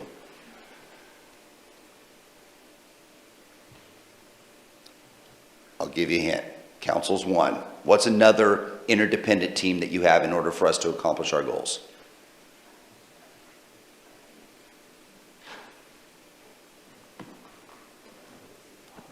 This can be participation. Council and staff. Oh, sorry. Council and community. Council and staff, correct, and council and community. Oh my gosh, do you guys know the answers to this already? Yep. Council and other officials. Council and other officials, yep. You got another team too, your advisory committees. They're there to help you and inform you on important policy decisions. These are all interdependent teams, so it's not just council here on the dais that we're talking about. It's not council staff. It's not the Super Bowl that we're at every Wednesday night or even Mondays. Because I tell you, as a team, as I mentioned earlier, it's not just the decision you make, but it's the way you make the decision. And we have an opportunity to lead by example and show what true leadership is for our community. So habits of highly effective councils, AKA teams. So what do we know so far? We know a little bit difference between what a group and a team is. We know Grants Pass wants to be a team. We had that discussion. You provided some very good input, honest input on how we're operating right now. We have a general understanding, taking a look at the 7 practices and principles of what makes a good team. Now we could take a look at how we can strive to implement some of those.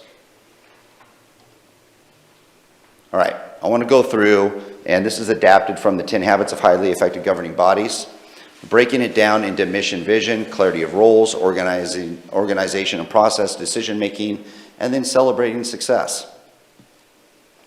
The first item is mission, vision, and goals. So as council, your number one job is to determine and achieve the desires of your citizens and plan for Grants Pass's future. You have to not only meet today's challenges, but you also have to have a plan for the challenges that we face tomorrow. Once you know your vision, you can help develop long-range goals and bring those desires to life. And I think we're doing this. Take a look at the board behind me. We have very clear mission, vision, and goals. We have a work plan that supports your strategic plan. We have a budget that supports the work plan in your strategic plan that reflects council's goals. We also have, when you're looking at goals, a shared constituency that you have to consider when you're working with a team. Because although you may be providing policy direction for the city of Grants Pass itself as an organization, but you have other players that affect your constituents. You have the federal government, you have the state government, you have county, you have school boards, you have library districts. Those are all competing and or partnership type of organizations that play a role in your shared constituency and how they affect your constituents. Next, I'd like to highlight clarify roles. So really, we talked about it, Councilor Cronin mentioned this. What is your role as a council member? And where do those roles and where are they outlined? Currently, right now, they're outlined in the charter. You've got also, it's outlined in council rules of procedures and attributes of council manager form of government associated with the charter. So let's go through and define our roles and make sure we have a clear understanding of our roles and responsibilities. With that, I want to highlight that in 2 ways. Most governing bodies, whether through their charter or statutes or ordinance, have clear definition of their function. The performance component, however, must be defined within the team through discussions and mutual definition of those behaviors and practices that are expected for you to follow. And that's an important piece. Just like the policy direction that you provide and the decisions you make is an important function, but the performance of how you do that is a very important piece, and it is high on an optics standpoint. So I want to go through and talk about our roles, both from a function perspective and a performance perspective. So from effective teams, I want to highlight what's the role of the mayor? What's the role of council president, council, advisory committees, city manager, and your council staff partnership? The mayor. The function of the mayor. They are the chair of council meetings and they preside over the deliberations of council, and they also vote in case of a tie. The mayor shall have the authority to preserve order, enforce the rules of council. The mayor must sign all records of council decision and serves as the political head for the government. The mayor is primarily responsible for leadership, communication, monitoring, and representing the city. The mayor is the facilitator or the enforcer of and the political head of the city. If there are issues with council, it is the mayor and the council president who looks at that as one that does the enforcement and oversees council. From a performance perspective, they advocate for the public. They're the leader of council in the community. The mayor is a servant, and the mayor holds high ethical standards. From a function standpoint, let's take a look at the council president and their roles. Functioning, The council president presides over the council and performs the duties of the mayor in the absence of the mayor. And we just recently experienced that for the past couple of weeks. Thank you, council president, for stepping in that role. You are also the primary media contact for council along with the mayor. Normally, as an example, if someone from a news channel reaches out to me and has a question about the operation of our water treatment plant, I don't have a problem, or having Jason have a problem, of doing an interview. But if they call and they say, hey, I want to know why this decision was made, or what are you going to be doing on this policy issue, I always refer them to the mayor or the council president, as that function of that council president is to be the primary media contact. They have a role in agenda setting, they represent the council in their interests, and they help facilitate the city manager evaluation. From a performance perspective, we've identified that the council president does regular outreach to council members to obtain interest to discuss with the mayor and or the council members. That's more of a soft skill issue, where that is an expectation or a group norm that this council has. We provide special focus on meeting efficiency and effectiveness to assist the mayor in facilitating meetings and council conduct according to council norms. So if the mayor is trying to facilitate the meeting and the meeting may be going a certain way, the council president's role is also to help back the mayor up and help regain or maintain order, and or if there is an issue where a council member needs to be talked about with regards to something that occurred at a council meeting, primarily it's the mayor and the council president that will do that. From a council perspective, you have a number of different functions. You are the legislative and policy-making body. You serve as a liaison to the community, and you're that communication link to advisory committees. You are the financial authority. Council is the one that adopts the budget. You have a budget committee that helps you do that. That is a group of equal number group of citizens, but ultimately, you as a council, one of the most important things you do is you do adopt the budget. You are the final land use authority. You're the employer of the city manager. Your responsibility is there to represent the citizens, and you provide vision and set goals that then we implement a work plan and then define the budget. From a performance perspective, council serves as a leader. You're a role model for maintaining the spirit of civility and cooperation. You help set the tone for civil discourse and productive problem solving. As an educator, to provide public information, as an interpreter of public opinion, you bring those opinions to the table for discussion. As a listener, to solicit input from the public. As a leader, to foster a sense of community and energize and engage citizens. You provide clear policy direction, and you operate under high ethical standards.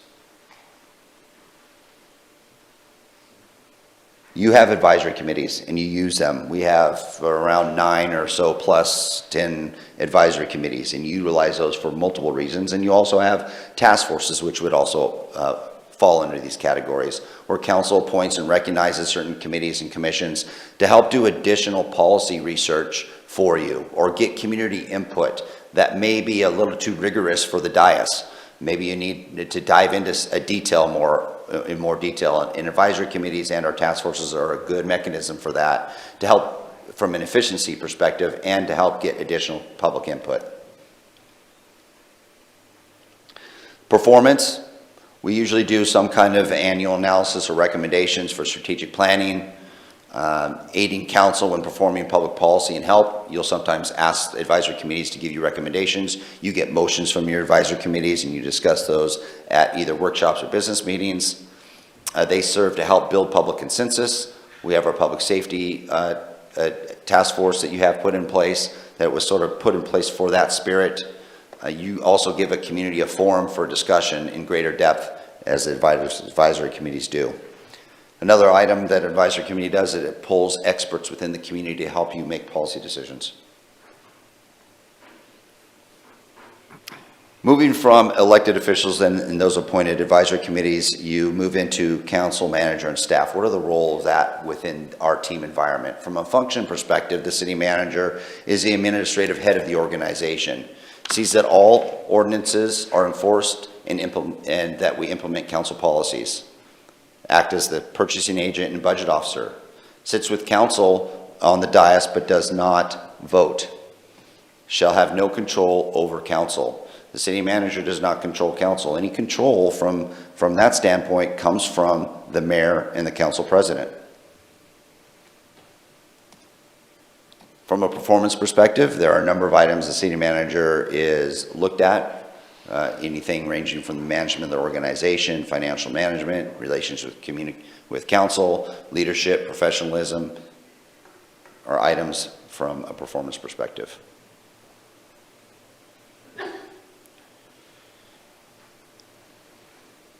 From a council staff partnership perspective, if you go back to the roles we've just discussed, it's clear that what we have is a symbiotic relationship in order to accomplish our goals.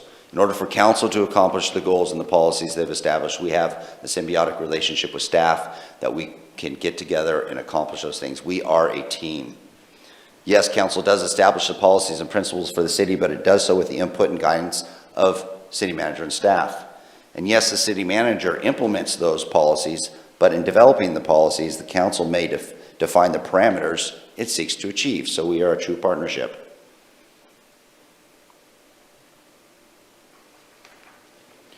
Recognizing and clarifying the roles that we have and trying to operate within those. Next aspect of an effective team is making sure that you've got good organized processes. So, council rules of procedure. Exemplifying leadership and teamwork. In my experience, this is where I see teams sort of break down and where communication issues begin. Because councils and teams want to be collegial, they want to be somewhat informal and not buried in rules like Congress is. But when we drift from the rules, even for solid reasons like congeniality, we run the risk of deterioration. Deterioration includes interrupting people. Have we had that before? Multiple people talking over each other. Question time turns into debate time. Facilitators become participants. So there are reasons why you have roles and responsibilities in place. From an effective teams and organization process, it's important to have clear rules and procedures and allocate the appropriate time and energy appropriately to that. So having clear rules and procedures for council means you've got a purpose for doing business. A business meeting is for you to do business, and you should have rules and procedures in order to do that, to do it in the most effective and efficient way. And so we do that. We want to try to respect all of these elements and the necessity to conduct business in an orderly fashion. We're going to be talking about some of that after this presentation in some additional rules that you're wanting to discuss. When it comes to the 4 areas where we should allocate time, which is an item that was discussed, I wanted to put this slide in here because there was a comment from council when we were doing individual questions on how things were going. Some council members made a comment that we need to make sure we allocate our time appropriately and come prepared. I think from an allocation of time perspective, you really play in 4 realms: goal setting, exploration analysis, disposition and legislation, and community relations. When it comes to goal setting, your allocation of time should be in the form of making sure we do a strategic plan. It may be a 2-year plus plan, but we should do at least annual checkups. And we'll be doing so this year. Last year we did our strategic planning session. This year will be a checkup, and likely the following year we'll do a larger annual strategic planning session. Your explanation and analysis. That's your work sessions and your study sessions. Are we allocating the appropriate time to our work sessions and study sessions? These are intended to help counselors and experts confer with one another so you can make informed policy decisions when you go into those business meetings. And then the legislation aspect of it, these are your public meetings. These are the meetings where you make those decisions, you pass those ordinances and those resolutions. And for the majority of that, the big decisions have already been discussed. They've been discussed in a workshop, so you've worked out a lot of the kinks to where you're really honing in on what your direction is going to be at that policy legislative meeting, which is your business meeting. And then community relations is another aspect for you spending time and where you should take a look at your time. While it sometimes pains people to hear, you work for me, we really do work for your constituents. We are all here to work for the constituents. And our work represents what the community members' needs are. And it does not mean that we do exactly what they say, because sometimes we can't, or there's other things that are involved, but we try to engage with our citizenry and get their input before important decisions are made. And that's where some of that time needs to be allocated. Decision-making. I'm going to ask for some council assistance on this decision-making. So when it comes to decision-making, this is an important piece, and I think this is a piece looking at some of what council was discussing and the feedback that we got in the very beginning of the presentation, where we're having some struggle and where I think we've got the best room for improvement. And that is in mastering small group decision-making and understanding and demonstrating the elements of teamwork. So when it comes to that, mastering small group decision-making, there's really three things to look at. Your interpersonal skills, the ability to work and interact with others. How do you personally work and interact with others? Your task skills, which is the knowledge to do the job. Do we have the training and the knowledge to be able to deal with conflict well, to be able to make informed decisions? Do we have that right information in front of us? And then our rational skills, our ability to deal with issues and problems rationally and in collegiate ways. So on December 18th, 2009, Council adopted Resolution 5618. So this is where we're getting a lot of this information from. These are adopted norms that Council has in place.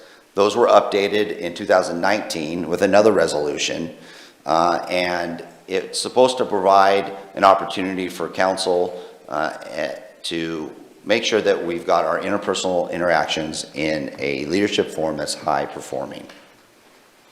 And so I've got a number of slides here, and what I'd like is I would like it if we could sort of one at a time sort of go down the row, and I'd like us to read some of these slides because these are your rules. And I don't necessarily want to read your rules to you, but I'd like to hear you sort of express the rules that we have adopted. So I don't know if we can maybe start with Councilor Nicholas, if you could sort of go through and read, take a look at the slide and read that to us. Yes. Council recognizes the business of the community is best served by individuals who respect differences of opinion and are gracious in decision-making. As such, the council adopts this statement to guide interpersonal communications and council relations among ourselves, with and among staff, and with the larger community. We use direct, honest, respectful communications. We share our opinions in a spirit of goodwill so issues can be dealt with productively and proactively. Strive to make our concerns or interests clear and understandable to others. Thank you, Councilor. Councilor Pell, would you take this one, please? We listen fully to others with respect, interest, and openness, giving each an opportunity to have their say. We recognize and honor differences in both values and style. We focus on issues rather than personalities. We come to meetings prepared and stay on topic. We work to keep each other informed, avoiding blindsiding and surprises. Councilor Crone, would you take that one?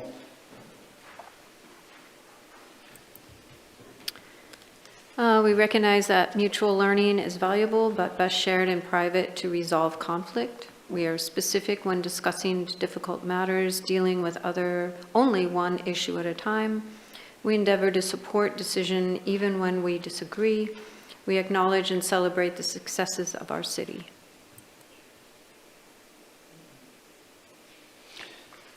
Councilor Schogel, will you take this one, please? Certainly. The City Council desires all adversary commission/committee members to understand and operate under the spirit of consensus decision-making. Consensus decision-making helps create high-quality decisions with strong support for follow-through. This is a cooperative process whereby team members work as a group to develop a solution and agree to support whatever decision is made in the best interests of the whole. It requires asking for input from each person on the team, carefully considering that feedback and making an earnest effort to address any concerns that are raised. Thank you, Counselor. Counselor Riker, continuing on the consensus decision-making, will you take a look at those bullet points, please, for us? I have the opportunity to express my views and/or my opinion. I believe that I am heard and understood by everyone. If I were making this decision on my own, I would not necessarily go in the direction the group has chosen. However, because I believe that I am heard and understood by everyone, and I am unable to move them in my position, I am willing to accept the group's position now and in the future. Thank you. I know that was longer, but that was an important one also from a consensus perspective. That's one of those things that council has that we're supposed to try to exhibit and follow as a council norm. And all of those, I think, are extremely important. And one of those things that is important also is it goes back to the council president and the mayor, is when those things may not be followed all the time.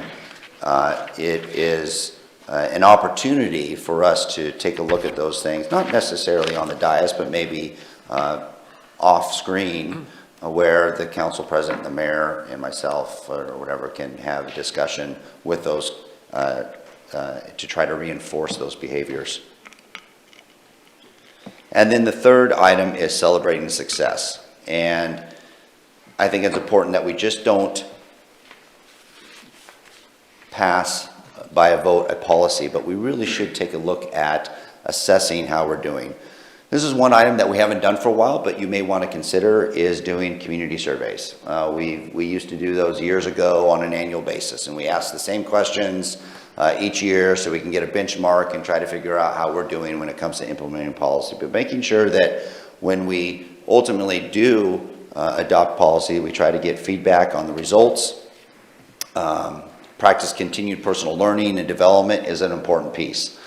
Learning as an individual and a group is important. There's a lot of individual trainings that we could be taking, and there's some group trainings that we can do. League of Oregon Cities is a great opportunity to do a little bit of both. It takes a lot of work to develop a good team. It usually just doesn't happen immediately. And communication is a real key tool to any relationship, including the relationships found on council and between council and staff and your teams. What you say may not be what is heard, and what is heard may not be what you say. And intent is not often properly communicated in words that we use today. Communication becomes particularly difficult in a council environment because policy and politics often result in conflict. So if knowing that we're dealing with conflict so much, I think it's extremely important for us to continue to build as a team and to work together on that. Some suggestions I have moving forward that I would suggest council for consideration is that we do some team building and some training. And we could do that through a number of these things here. One of my first recommendations would be maybe we take a look at the 5 dysfunctions of a team and we do a workshop on that, a half-day workshop. And we go through that process to start to build that team. And that maybe would be the first thing we do in partnership with a strategic plan review. Maybe we can, I would recommend that we do one of these items that may be of interest to you, and we incorporate that in our strategic plan for the first of the year. And we meet with your advisory committees and those kind of things. But it's important, if we want to be the best that we can, I know from an executive team standpoint, we're always wanting to learn, we're always wanting to do better. Bradley Clark did a great session, I forget where it was, a leads program session.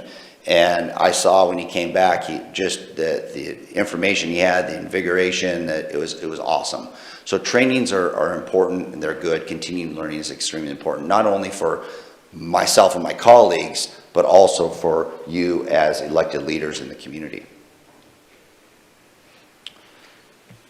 So with that concludes my presentation on effective teams. I do have later on in this, after this presentation, if you don't have any questions on this, we have another agenda item that sort of falls in line with this also.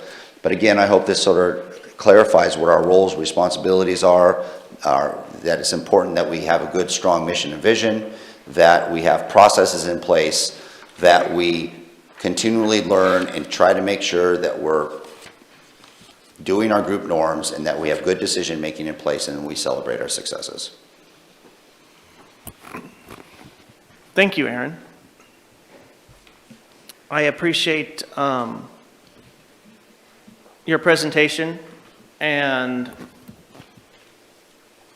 as going forward and trying to always make us an effective team and effective leaders for our community, I believe that continuing education is key to that, and I believe that your presentation hits the mark of continuing our education and shoring up some of our responsibilities and making sure that we are, proceeding forward as an effective team and effective leaders. With that, I'll bring it back to council. Does council have any specific questions in regards to the presentation that was just given? Indra? Not a question, but I very much appreciate the clarifying roles. I don't know if we got that during orientation as well, but very nicely laid out, and good job on that. Thank you, and that's a great comment that I'll take, make sure that that is highlighted in the next orientation when we have, I think that's important, so I appreciate that. And I have to agree with Indra 100%. One reason why, I've actually pushed for this to be presented to council and to continue our education and striving to become an effective team is I believe that we're not professionals. These are elected officials that are volunteering their time. I don't think a single one of us is a professional politician up here, and we do have some seasoned council members that have been here for a long time that I personally use as reference points and try to learn from their experience. And so I think continuing this education and the strive to work towards an effective team is I think it's just going to make us a better representation for our community and a better representation for our city. Any further questions? Kathleen? Well, it's not really a question, but a statement. I think that it is difficult to become an effective team. It's not automatic. And so I appreciate any input and clarification. I think this handout was really helpful, and I hope we can proceed with some of the things suggested in it. Rob? Yeah, I agree with everything that's been said on the dais about this. I'd just like to add one thing that I think would be fairly simple for us to implement, is that I believe that we should have a workshop at the beginning of the year that features our committee and commission chairs, basically so they can give us a state of their committee or commission, because that can affect our budget process for sure, especially if it's a year that we've got to consider cutting anything. And it would also reaffirm our respect and appreciation for the work they do as part of our team. We didn't do that last year. I know we pretty much did it every other year that I've been involved with council. I know that the committee and commissions do appreciate it. It does help them focus because they've got to come up with statements to make as a group. It helps them focus and work better as a team. And I think it would really help the council understand where they're at. And again, prior to our budgeting process, I think it would be good for us to hear from our committee and commission chairs. And I think it would be as simple as scheduling a workshop to allow them to all come in and address us. I agree with Rob.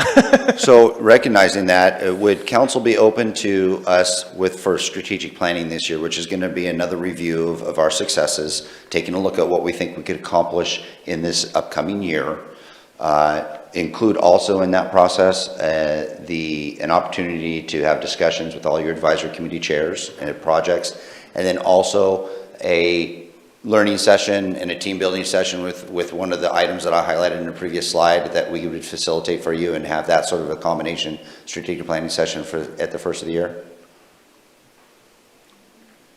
I think you got consensus That there. would be great. I'm so excited about that. And I think you're getting the sentiment from council here is that I mean, personally, I'm yearning for this continuing education and this basically consensus of trying to work as an effective team. Eric. Just a question. Rob brought up the that we've done these things in the past? What happened this time to where that didn't get done, or that isn't happening, or why did it end, I guess? Well, our strategic planning was truncated last year. It used to be like a 3 or 3.5 day process. So half a day or maybe a whole day was on the committees and commissions. This year we decided to do it, I guess, either less expensively or more efficiently. So there was way less time devoted to it.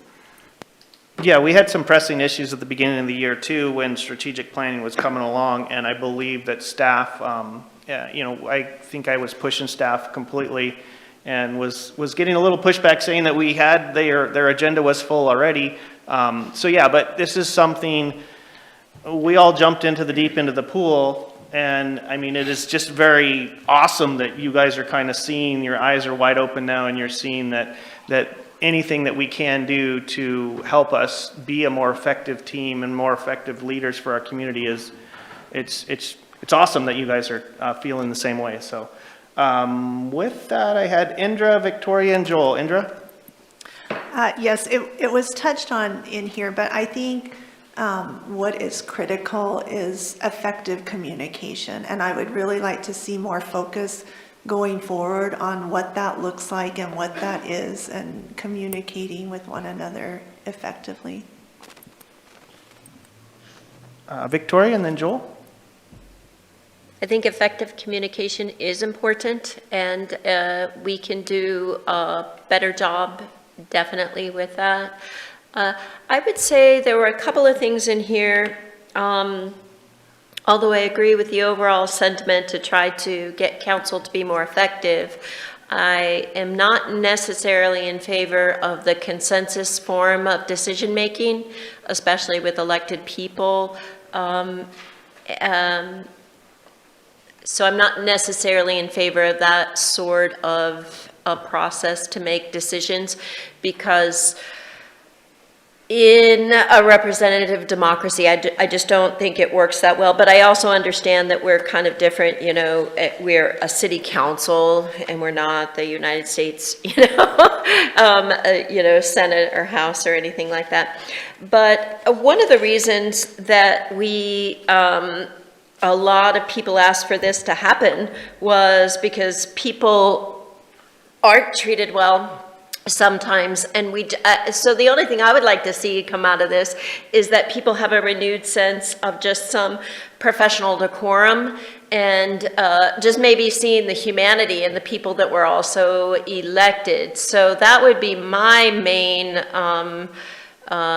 goal, because we're not going to agree on policy. There is a definite difference of opinion in policy on the dais. So, and that's probably good and healthy for our city. And so being able to work through that in a way that makes it, that's professional.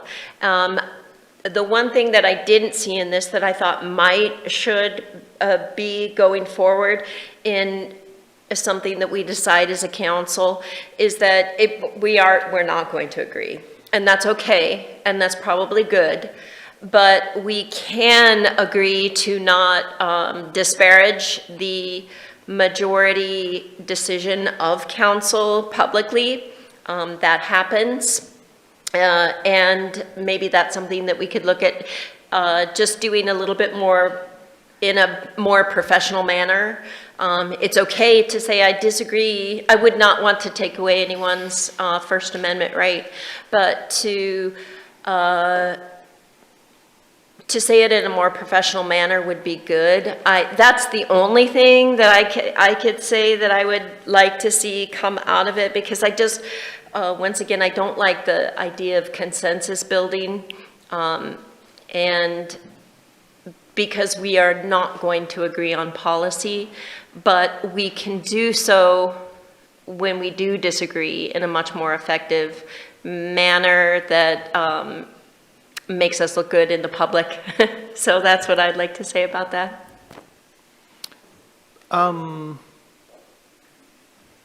Yeah, I have to comment on that. I didn't see the presented information as being, pushing council to be consensus-driven.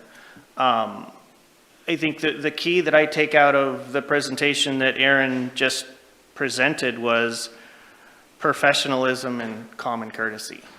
So, yeah, I don't believe you're pushing the narrative for consensus building whatsoever, because you're 8 individuals with 8 individual minds that were elected to do a job. But you do, the only consensus you have realistically is that you are effectively governing for, I mean, what's our population now, 38,000 people as a whole. So, I mean, that would be the only consensus, but I don't believe that your presentation was pushing towards consensus driven. So, with that, I still had Joel. I just wanted to briefly answer Eric's question. You know, the strategic planning was abbreviated at the request of the previous council. The strategic planning being cut short was done at the request of the previous council. Any further questions? All right, Aaron, I'll hand it back over to you to proceed. All right, thank you, Mayor, Council. I greatly appreciate your viewpoint and your willingness to move forward with this.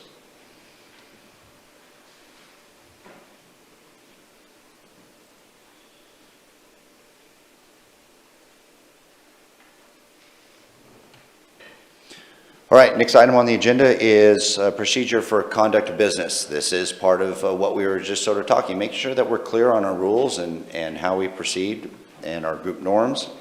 So this item is here based on some discussions that we've had and some minor tweaks that we were going to make a few months ago to our order of business. And we brought it forward in council to a business meeting, and council said, hey, we'd like to have a discussion about this. So that's why I'm here today with you, is to have that discussion. So we have a resolution 24-7457 that was adopted, and it has basically, it has a number of sections in it. It's a long resolution, but it talks about the rules and agenda setting and order of business and public comment, and it goes down and it has 20 different sections.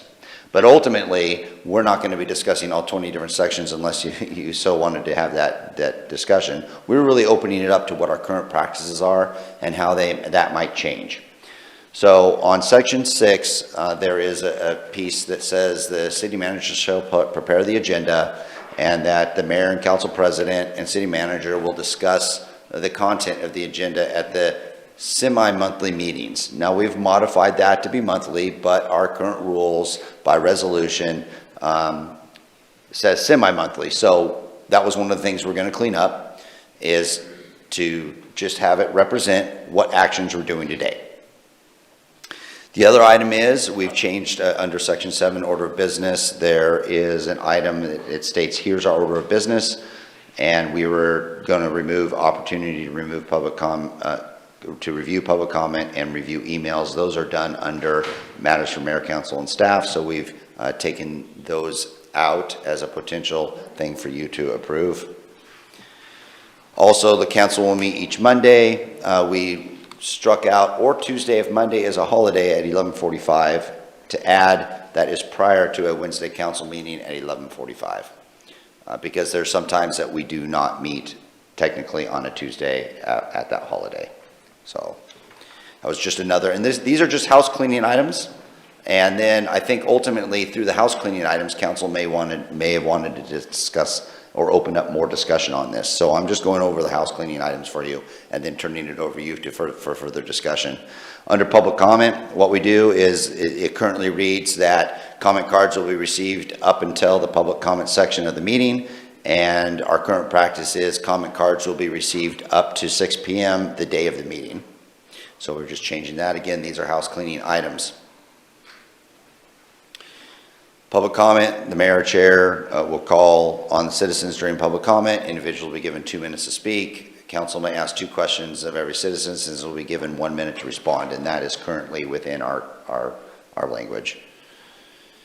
And then call to action is at your discretion. Again, I'm just proposing the house cleaning items. That was what I was here for today. If council wants to take a broader discussion, that's up to council. Those are just suggested house cleaning items based on our current practice. And I turn it over to you, Mayor. Thank you, Aaron. Any questions? Rob? No question, I had a comment. Okay, any further, any questions in regards to the house cleaning items? Kathleen and then Indra? So all along, it's been part of our policy to be able to ask the citizens questions after they make their comments. I wasn't aware of that. I haven't been seeing that happen. Yeah, so that was an item that was put into place, I think it was in 19 or something like that, somewhere around there, that was added, that council could ask a question of the public comment people. Now, is that in a specific topic, or is that in regular public comment? No, that's just as a regular follow-up. During general public comment. Yeah. At the end of the meetings. So I can add more to that. Go ahead, Rob. So it actually was 2021 was when that came in. And the reason that I suggested we bring that in was because there were times when somebody at the podium seemed to be extremely knowledgeable on a particular subject, and they seemed to possibly know more than anybody on the dais, or possibly a lot more than anybody on the staff on a given subject. So it just seemed to be, once that a person kind of was recognized as possibly having something really valuable, or could be valuable to council, it was thought that in that circumstance, it would be smart or wise for us to be able to get more information from them at the moment, because it could even affect what we were doing. So it was when somebody seems to, my thinking was, when I first suggested this, was if somebody appears as if they may have something that would really be valuable for council to know, for us to be able to ask a question right then and there, so we can get greater clarity. I got further questions. I got Indra and then Victoria. Indra? So on section 8, meeting dates, so scratching out or Tuesday if Monday is a holiday prior to the Wednesday. So if Monday is a holiday, what would happen then? We would still meet Wednesday but not have a workshop? That's correct. That's sort of the practice. That's sort of what we've been practicing to some degree. So we're trying to represent what your practice is. What it does say though, instead though, is that you are meeting on the Tuesday following a holiday, and that's not been our practice reason in the past few years or whatever. It's been that we have not been meeting on the Tuesday, but it's been just a holiday, an extended day off for council. Oh, because we have been meeting, or we met at least once on a You sometimes do, and Tuesday. you have the ability to do that, yes. Okay, It doesn't but that preclu- hasn't been Doesn't preclude you practiced. from having to do that. It's just stating, it's just pulling that statement out that you will be meeting on a Tuesday after a Monday. Okay, so basically, just to clarify, we wouldn't meet prior to the Wednesday workshop? If Correct. there's a holiday on Monday? Unless you ask for a special workshop. Gotcha. Further questions, Victoria? Yeah, back to slide 7, opportunity to review public comment and review emails. I like that.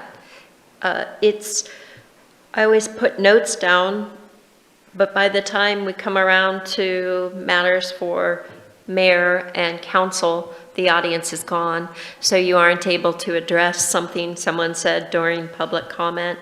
So I would like to have more of that, actually. That might be, so I wouldn't, maybe we should look at not striking that. That's up for you guys to have discussion after questions. Any further questions in regards to the information presented? All right, seeing none, thank you, Aaron. Thank you, Mayor, council. We will bring it back to the dais for council discussion. Rob?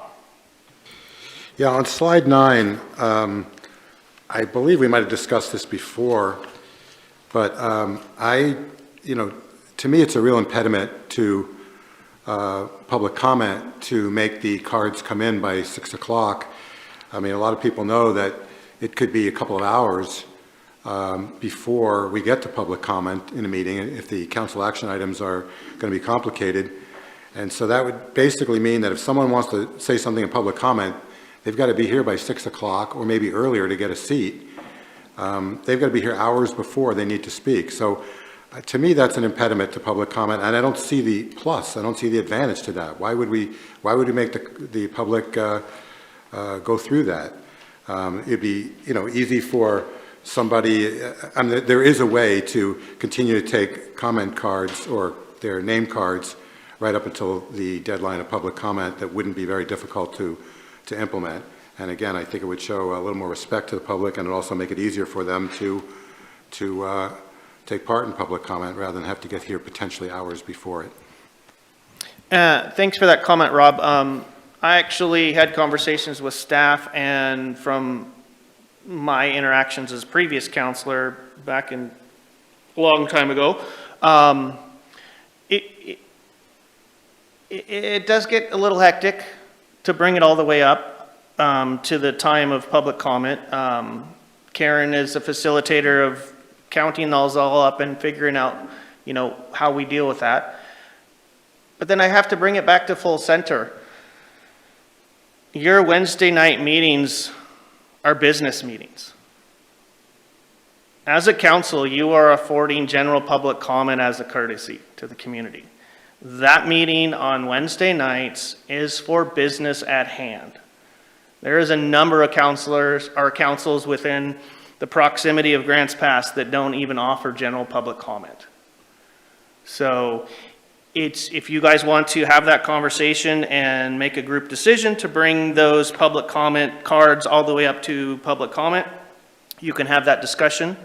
Has no bearing to me, but realistically, I made the decision when I joined up in January that we would go back to previous council of setting a deadline of 6 p.m. to take in comment cards just so the staff could do their business at hand during the meeting and wasn't affected by that. But that's a discussion you guys can have coming up here soon. Any further discussion? Do you want to discuss that now? Mayor? Yes. I do have a comment. I frequently get phone calls prior to the meeting asking to sign up for public comment. So I actually signed them up. And so they don't have to be here first thing in the meeting. So I do accommodate that. And you also entertain emails previous in the day as what it's always been policy. So, but yeah, if you guys want to discuss that and you want to bring it forward to change that before we do cleanup, here's the time to do it. Victoria? I would say making that clear so the public knows they're able to email in or call in beforehand, because then they don't have to be here at 6. I think that would be sufficient. Yeah, it is posted on our website. Further discussion, Andrea? I would think that's very unfair that someone rushes over and they're 2 minutes late and they can't comment, but if they go home and someone can comment online up to the time, I don't find that fair at all. Also, I get that it's hectic, but we do serve the public, and this is their one time. They can write emails, but how often do we actually read their emails or comments in the public, in a public meeting for everyone to hear? Because a lot of people watch our public meetings that don't ever come in person to that, and so they look at that and what we're doing. So a lot of emails, we don't read those all publicly. We know them, okay, but they don't. So this is the one chance for someone who cares enough to come to a meeting and speak what's on their heart to us in person. And I think that's incredibly powerful, and I would like to continue hearing it. And if it's a little hectic, I think it's worth that to hear what they have to say and take them up till the public comment time. That's my opinion. So is that your opinion, or do you want to change that in section 10 public comment? I would want to change that. Okay. To keep it the So way it is. Indra is saying that she wants to keep, for section 10, there's a suggestion to keep public comment open up until receiving cards all the way up until the public comment section of the meeting. Kathleen? I'd just like to get some feedback from Karen if that's difficult or how that affects you. The only time that that's difficult is because we only allow 30 minutes for public comment. I'd have to keep all the cards to allow the mayor to know, if we're reducing the time that they have to speak or have that decision made. But other than that, it's not. And I do, Indra, I did want to clarify that if people call in and want to, before public comment, it's before 6 o'clock. Yeah, it's not up to, it's before 6. I misunderstood you. Victoria? I think that when the public does come and they see the business or they hear what's happening on a particular item, they do have the ability to come up and speak on that issue. So there is opportunity for the public to speak on issues that are important to them that come up in front of the council as they come up during the business meeting.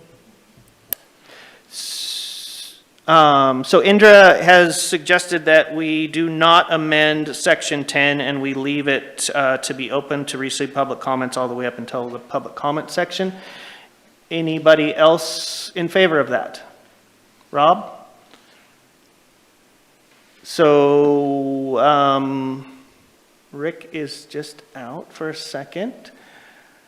So basically, let's just put it this way. Section 10, public comments, it has been suggested to not amend that section and have it read to receive public comments, public comment cards all the way up until the public comment. Thumbs up or thumbs down? No, to receive them. So we would not be amending the section 10. That is what on the dais right now. So wait a minute, so there's a line through it. You still need a little more clarity, Clint, sorry. So Maybe it'd be better to do the affirmative and just do a thumbs up for how it's presented. Which would be the, Okay. So you have a current house cleaning item for section 10, which would be as read on the screen right there. So I would get council's opinion on whether to change it as it reads on the screen. Thumbs up. With the strike-through or without the strike-through? As we're reading it there with the strike-through or without? So I want to get council sentiment if you want to change section 10 to read as it reads on the screen. With the strike-through or without the strike-through? As it reads on the screen with the strike-through. Yep. So this,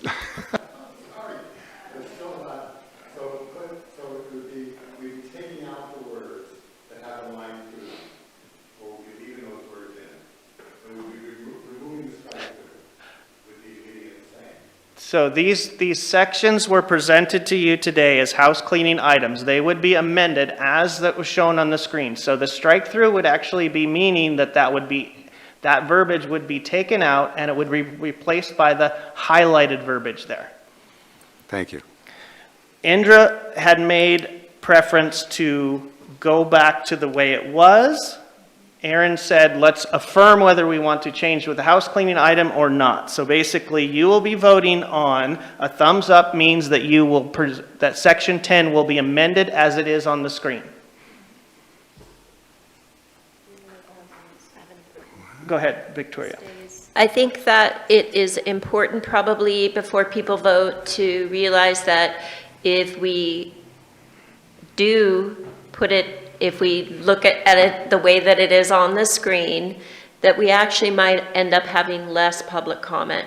Because if we have too many people who come and just all of a sudden want to speak, it's going to reduce the amount of time that they can speak potentially, so that they wouldn't have their 2 minutes. They might just have one because we only have 30 minutes for public comment. And I think because people are able to come up and to speak on any agenda item that is on our agenda, that gives everybody ample opportunity. So it may reduce, it wouldn't always, but it potentially could reduce public comment rather than expand it if we take public comment up until public comment. Rick? So Karen, I have a question for you. Under the current rules, how often does somebody come and present you with a card after 6 o'clock? And the second part, is it a real challenge and a real disruption to your activity during that meeting? The first part rarely, I think because everybody's gotten used to our rules. And so every once in a while, I'll have one person that I say no, but it's very rare.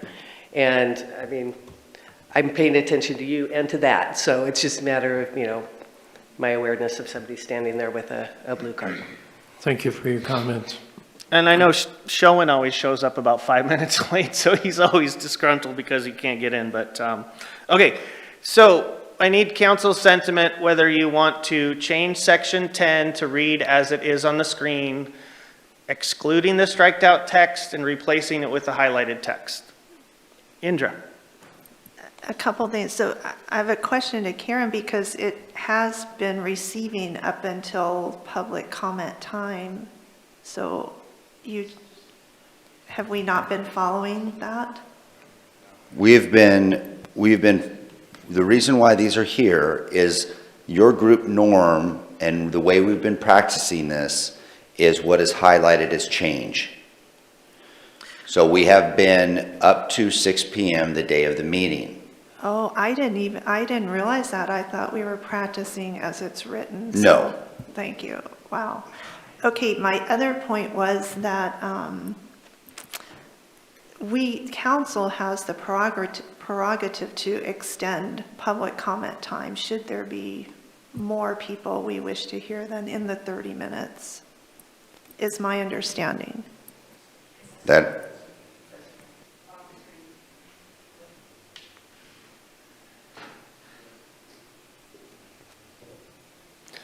So as written, section 10, the public comment period will be limited to no more than 30 minutes. In special circumstances, council has the discretion to extend the public comment period.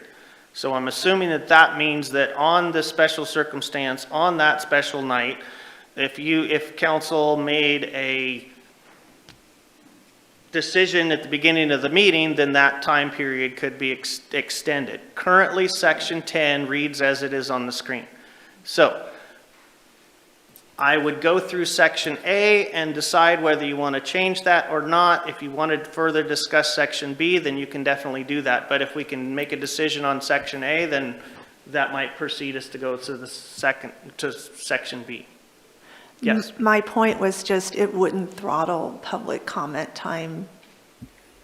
That was all my point. So there. as it reads, you would have to make a special circumstance every single meeting to go further than 30 minutes.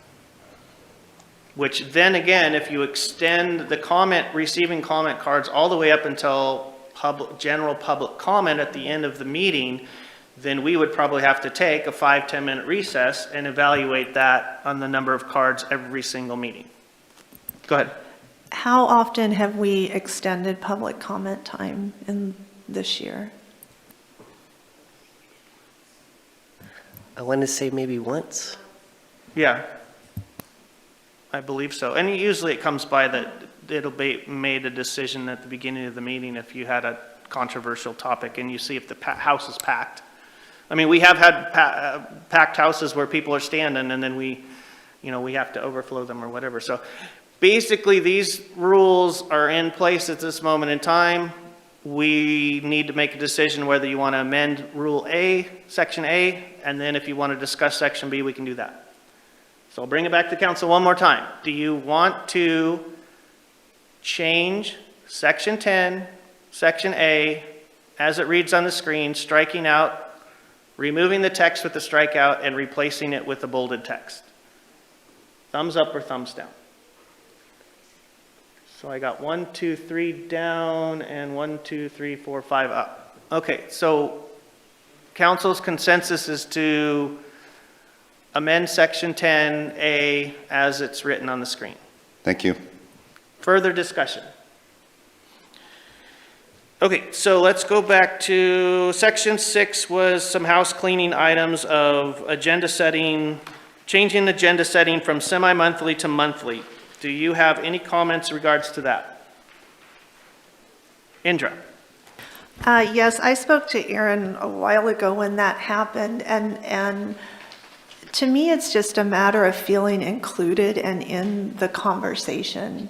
And I think once a month, and I get the reason for it, Clint, I get that it's a lot of work and a lot of time to do 2-a-month agenda setting, but I think it's important prior to meetings where we're going to be making decisions and putting things on the agenda, that it's important to meet to review the agenda before that meeting. And also, I've been to one agenda setting meeting this year, so it kind of, I understand that I could come to as many as I want to, I guess, but I don't see a need for several counselors to be there. And it just feels to me, and it might be only me, it just feels exclusionary and like kind of a loss of communication and inclusion in the agenda setting and in what's in general going on with the council. Okay, you guys should have received an email today in regards to council community connections and KJO radio talk show schedules. At the bottom of that schedule is agenda setting schedule with delineated third-party council members' participation as listed through the month. So that agenda, or that invitation is designated to each counselor as each month goes by, and as you stated, as we already stated, that any counselor has the ability to attend the agenda setting meetings at any time. As soon as the agenda setting meeting is over and done with, that agenda is actually redistributed out to all counselors, I think in a day or so afterwards. So that correspondence and that communication has always been there and is always there. It is incumbent on you guys to read emails and keep abreast on that stuff, but the communication has always been there. So that brings us, yes, Victoria. I sort of began more on what Indra is saying, that we should have it twice a month. And then, however, as it's gone along, I think it might be better to keep it once a month. And the reason being is because we have the ability to address the agenda at every meeting anyway. So every workshop and every business meeting, there is the agenda. So there's basically agenda setting at every workshop and every meeting as well. And it just seems to set the agenda. Mayor kind of swayed my opinion on this when he was saying, we need to set the agenda for the month, and if we do it twice a month, then it gets too confusing and it actually can hurt the agenda process and not help it, but also that counselors are able to address it at each meeting. I went, oh, okay, I guess that is enough time. So I started out on Indra thinking we need to do it twice a month, the way that it had been done in the past, but changed my mind because this does seem to be a little bit more efficient. Any further comments? Kathleen? Well, I just think that we have the ability to always check in and see what the agenda is going to be also before a meeting. And when we see it get changed, we have the opportunity to call in and check on that. And I don't see it as a hindrance. Okay, further discussion? I have Seth and then Indra. Seth? I'm okay with keeping it once a month. I mean, because frankly, I haven't even made one yet, because every time it comes up, I'm either scheduled with a meeting, and I've got work too. So I'm okay with one. I just pay attention after in emails. So Indra? Okay. All right. So bringing it back to council, section 6, agenda setting. I I'm asking for council consensus on changing section 6 to read as on the screen and keeping the agenda setting to monthly meetings instead of semi-monthly. Can I get a thumbs up or a thumbs down? I have a majority. Thank you. Okay, section 7, order of business. House cleaning item would be to strike out the 2 bullet points there, opportunity to review public comment and review emails. So that is order of business during a public meeting, correct? That is correct, during one of your business meetings. Okay, discussion, Seth. Yeah, I would agree. I would with Victoria. I mean, I think we could keep our opportunity to review public comment. I don't know necessarily about the emails, but there is times when people leave public comment and then walk out, and you know, it'd be nice to, and you know, I don't know, give some feedback or discussion about it. I can maybe provide some history from why that was put in there. Please do.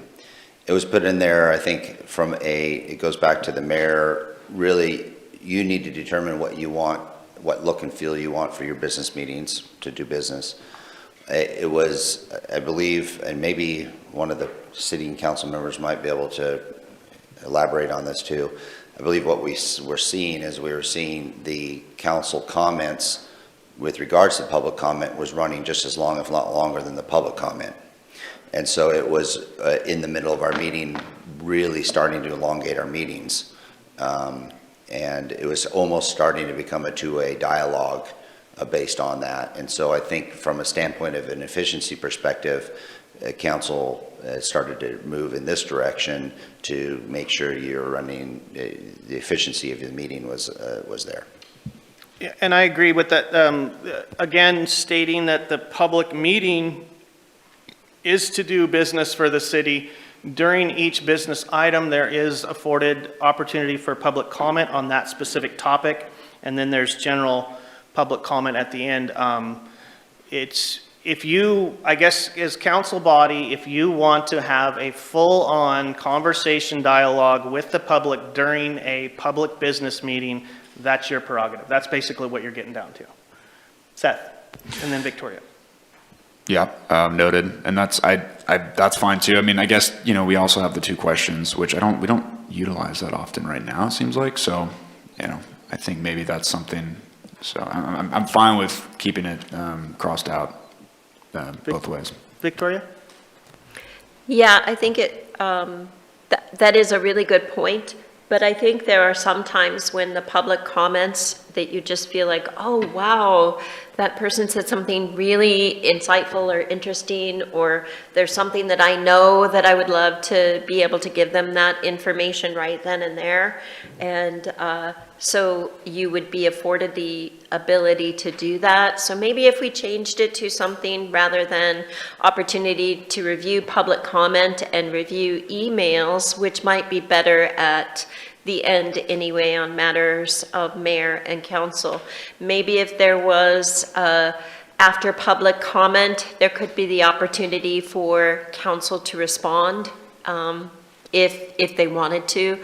Just like the public is not supposed to address us, you know, as individuals. Maybe we could do the same to the public at the end and not address the person necessarily, but a comment that was brought up.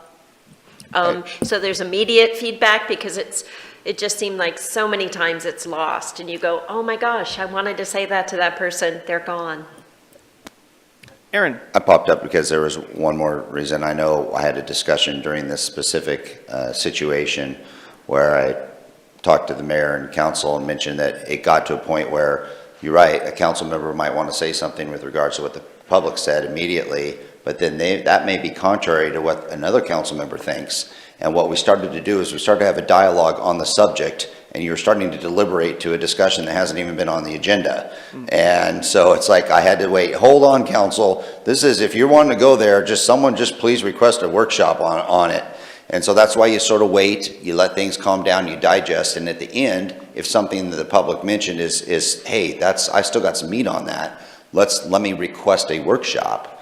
or something along those lines, or a memo or whatever. But I remember that was another situation where even with a comment, it started, well, then you're starting to debate political views or policy that council may want to go, and we haven't had a discussion on that topic yet. And then we do get into the gray area when you start a discussion that's outside of the agenda items, then that goes against Oregon meeting law because you haven't announced that topic and you're in full discussion of that topic. So that puts us in a little bit of hot water on our side of it, that we can't get into those discussions without having a 24-hour notice of the public meeting agenda. Any further discussion for section 7? Indra? We've just not been practicing that so far, so I think things have been going pretty well with not doing that, so I don't see why we should start now. Okay, so section 7, we have to be amended as shown on the screen. We would be striking the 2 items. Get a consensus from? To strike? To strike. To strike. As read on the screen. Okay, looks like we have a consensus. So section 7 is amended as shown. Section 8 is to strike out Tuesday if Monday is a holiday and replace it with that is prior to the Wednesday council meeting at 11:45.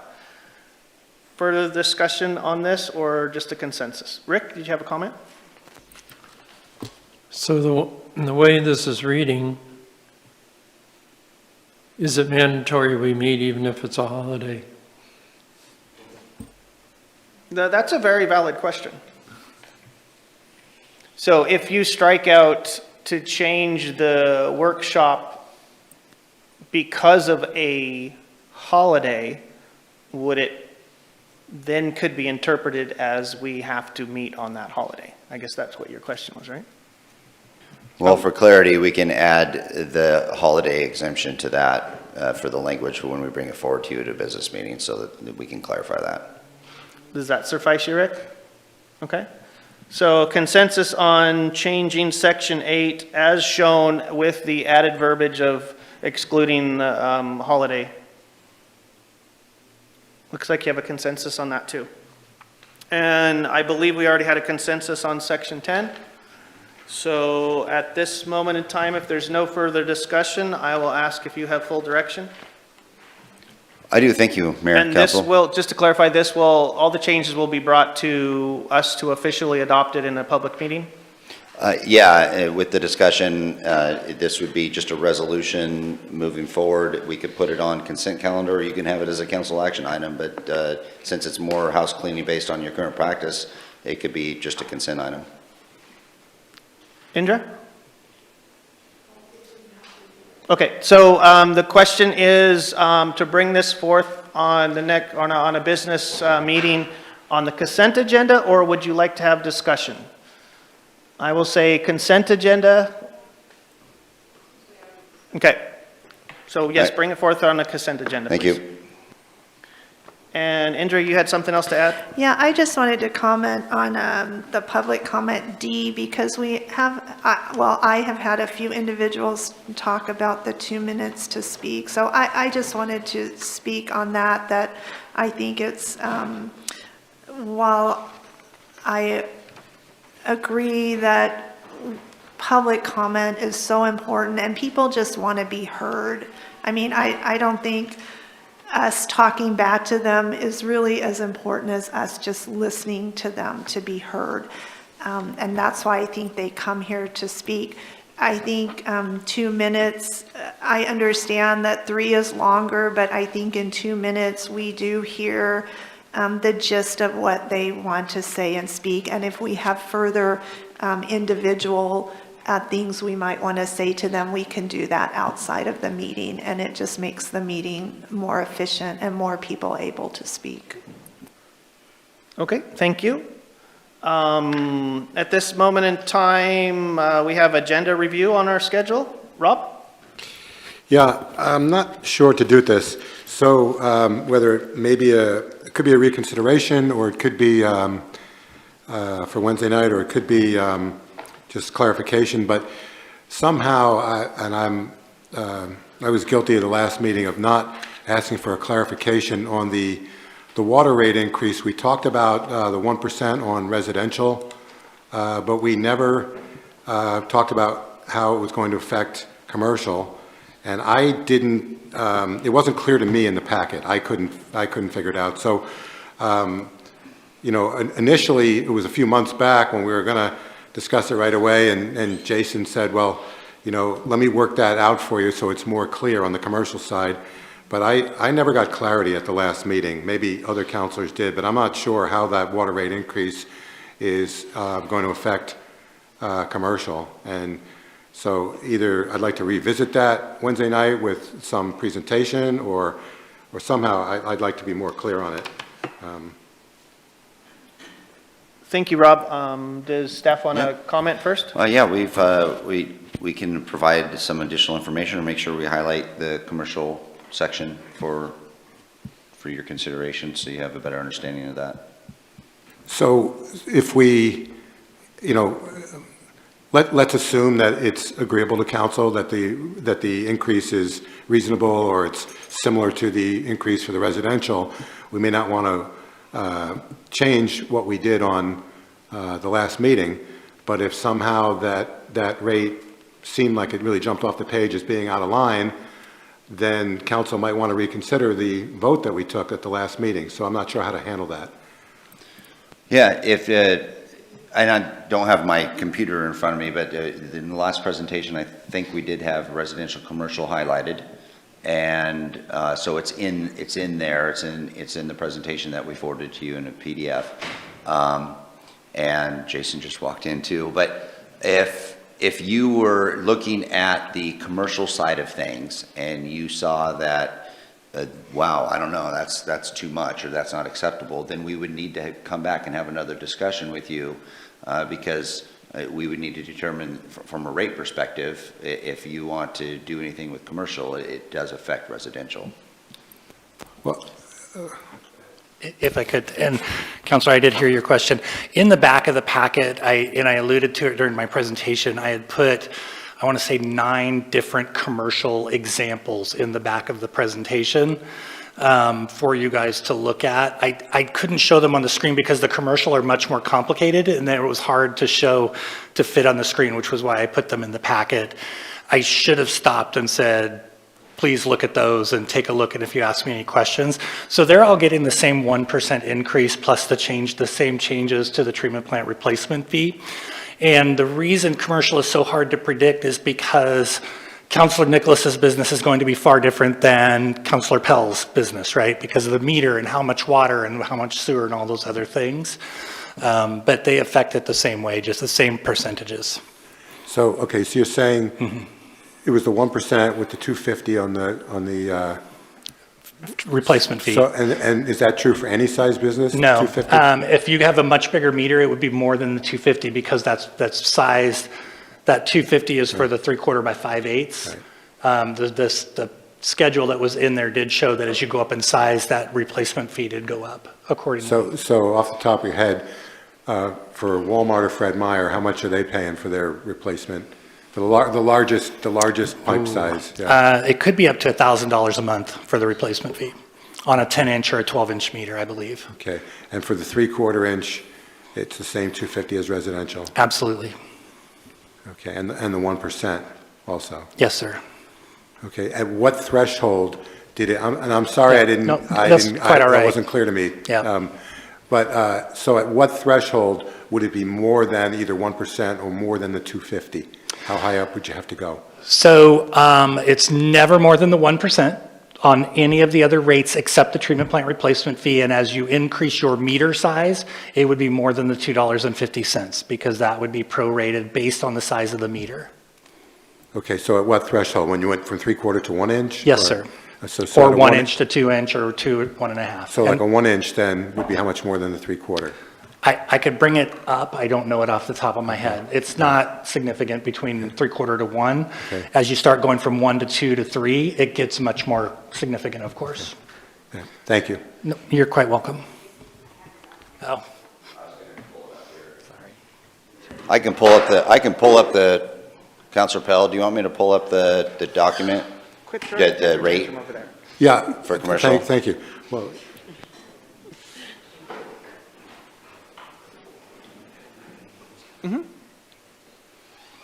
So we're going to get clarification for Rob, but then I had Kathleen and then Joel. Anybody else? And then Indra. So if you got 1 second, actually, we'll just go on to Kathleen and then when Aaron. Yeah, my pulls it- question's really quick. Okay, go ahead, I just want to Kathleen. know if the applicant's going to be here Wednesday night. Yes, I believe he will be. Joel. We're not leaving you, Rob. We're just going to wait till he gets the information. So a couple of follow-up items from today's workshop needs to go on the back of the agenda. And the first one is in February or March, we need to decide, for lack of a better word, any coordination with the feds or the state for earmarks. And I'm not sure that's the right way to put it, but at least have that as a tickler on the back of the agenda. That follows up on our first speaker today. And then the second thing is on the back of the agenda also is to reiterate the need for the coordination with the committee chairs during strategic planning so that we don't lose track of that. Sir, hold on.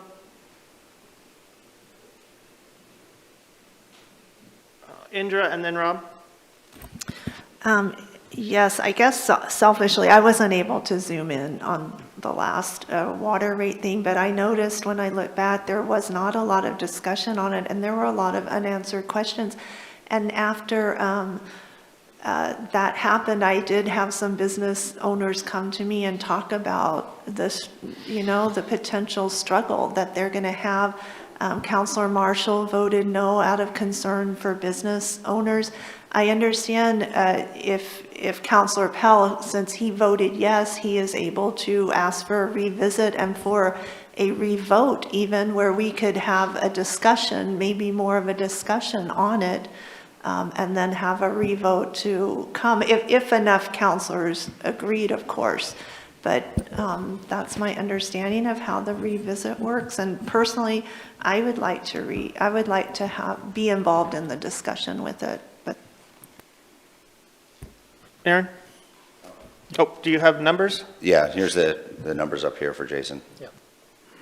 Those are just a couple of commercial examples. And scenario 2 was the one we adopted, correct? Or the council adopted? Yeah, that's the 1% for over 3 years. Over 3 years.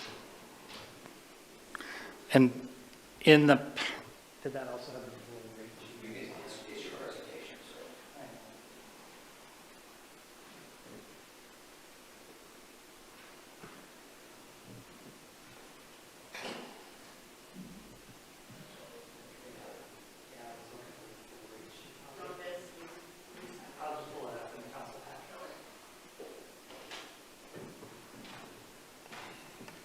Any further discussion? Rob? So I just want to be completely clear. Kathleen asked a question about the grant applicant Wednesday night. So is the grant applicant, is he expected to make some kind of presentation?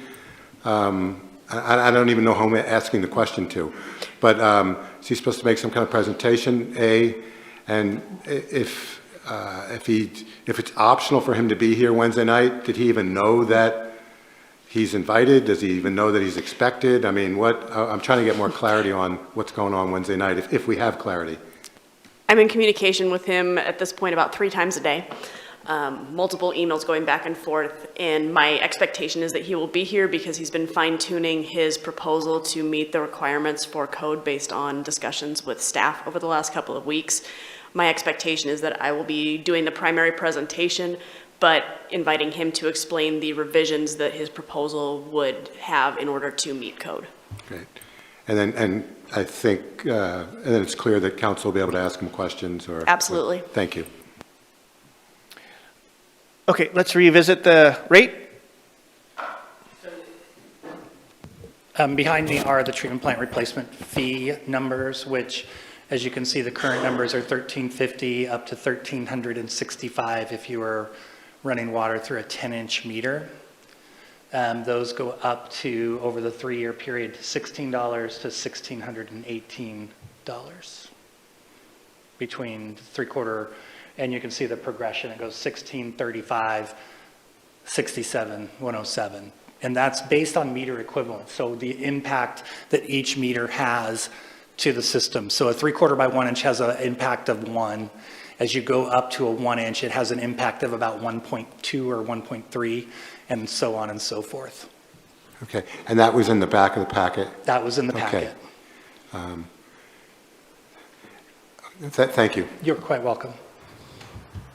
All right, we are still on agenda review. Any further questions? I Or had a comment? question. Sorry.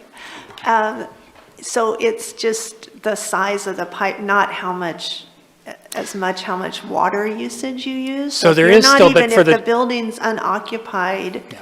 and you're really not using water, you're paying a little less, but you're still paying a lot more? the short answer to that is yes, because of your potential impact on the system. So both for your meter and your standby fee, there are fixed fees based on the potential impact to the system, meaning you've hooked up a, say, 2-inch meter, you could withdraw quite a bit of water from the system. So based on that today, you're going to pay a minimum of $175 for standby, or not fire standby, but just to have the service. Plus, you're going to pay $90, $91 for the treatment plant replacement fee.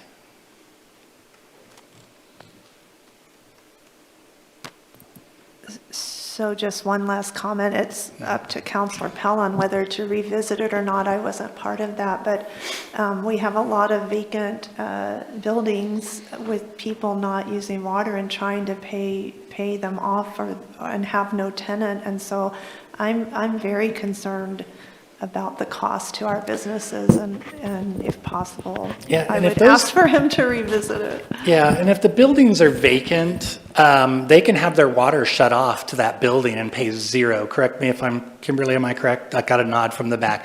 She's our customer service expert. And so it will not cost them for that building to sit vacant with their water shut off. Yeah. Yes. Yeah, you kind of got to think about it. It's the demand to the system. So the amount of demand that's going on the system is going to be equated to the replacement costs for the water treatment. So basically, how much water they're going to take. Just like Jason just said, if that business is not in operation and that business does not have a tenant in their building, they have the right to shut their water down. It's Yes, just Rob? not a good idea to shut water off, and then it costs to turn it back on. Sorry, that's pretty inexpensive compared to the monthly fees, though, potentially. Rob, go ahead. So just to be clear and Yeah. just to protect you, Jason. Yeah, yeah. You said it would cost zero. Is that also zero on the water plant replacement charge? So if you shut the water service off, I believe, Kimberly, correct me if I'm wrong, you pay zero water fees. Any fees, if you say your service is vacant or your business is vacant. Thank you. And Thank for the record, what Kimberly has said, our customer service supervisor, is there's zero charge for turning that water back on. Thank you. That brings up, but not for residential, correct? Because. Yes, that is zero correct. for Kimberly, please. residential? I'm sorry, because I've gotten a notice from tenants about the cost of turning it back on for residential. Am I wrong? It's live. Okay, so the only time there would be a charge is if your tenant didn't pay their final bill, and that you have to pay what they left. Because in the state of Oregon, the water goes to the parcel, not the person, so it goes to the owner. So if you got a notice that said in order to get those services reinstated, you had to bring the former tenant's balance to zero. Otherwise, there's no fee to turn the water off or on. No fee to turn it on after that? No. As long as that bill is zero, we'll turn it on for free for you. All right, is there any more questions in regards to the water rates? Okay, I'm going to bring it back full circle. Any more comments or Discussion in regards to the agenda review. Okay, seeing none, I will say that we're done and let's adjourn this workshop and go home. Thank you very much for your participation.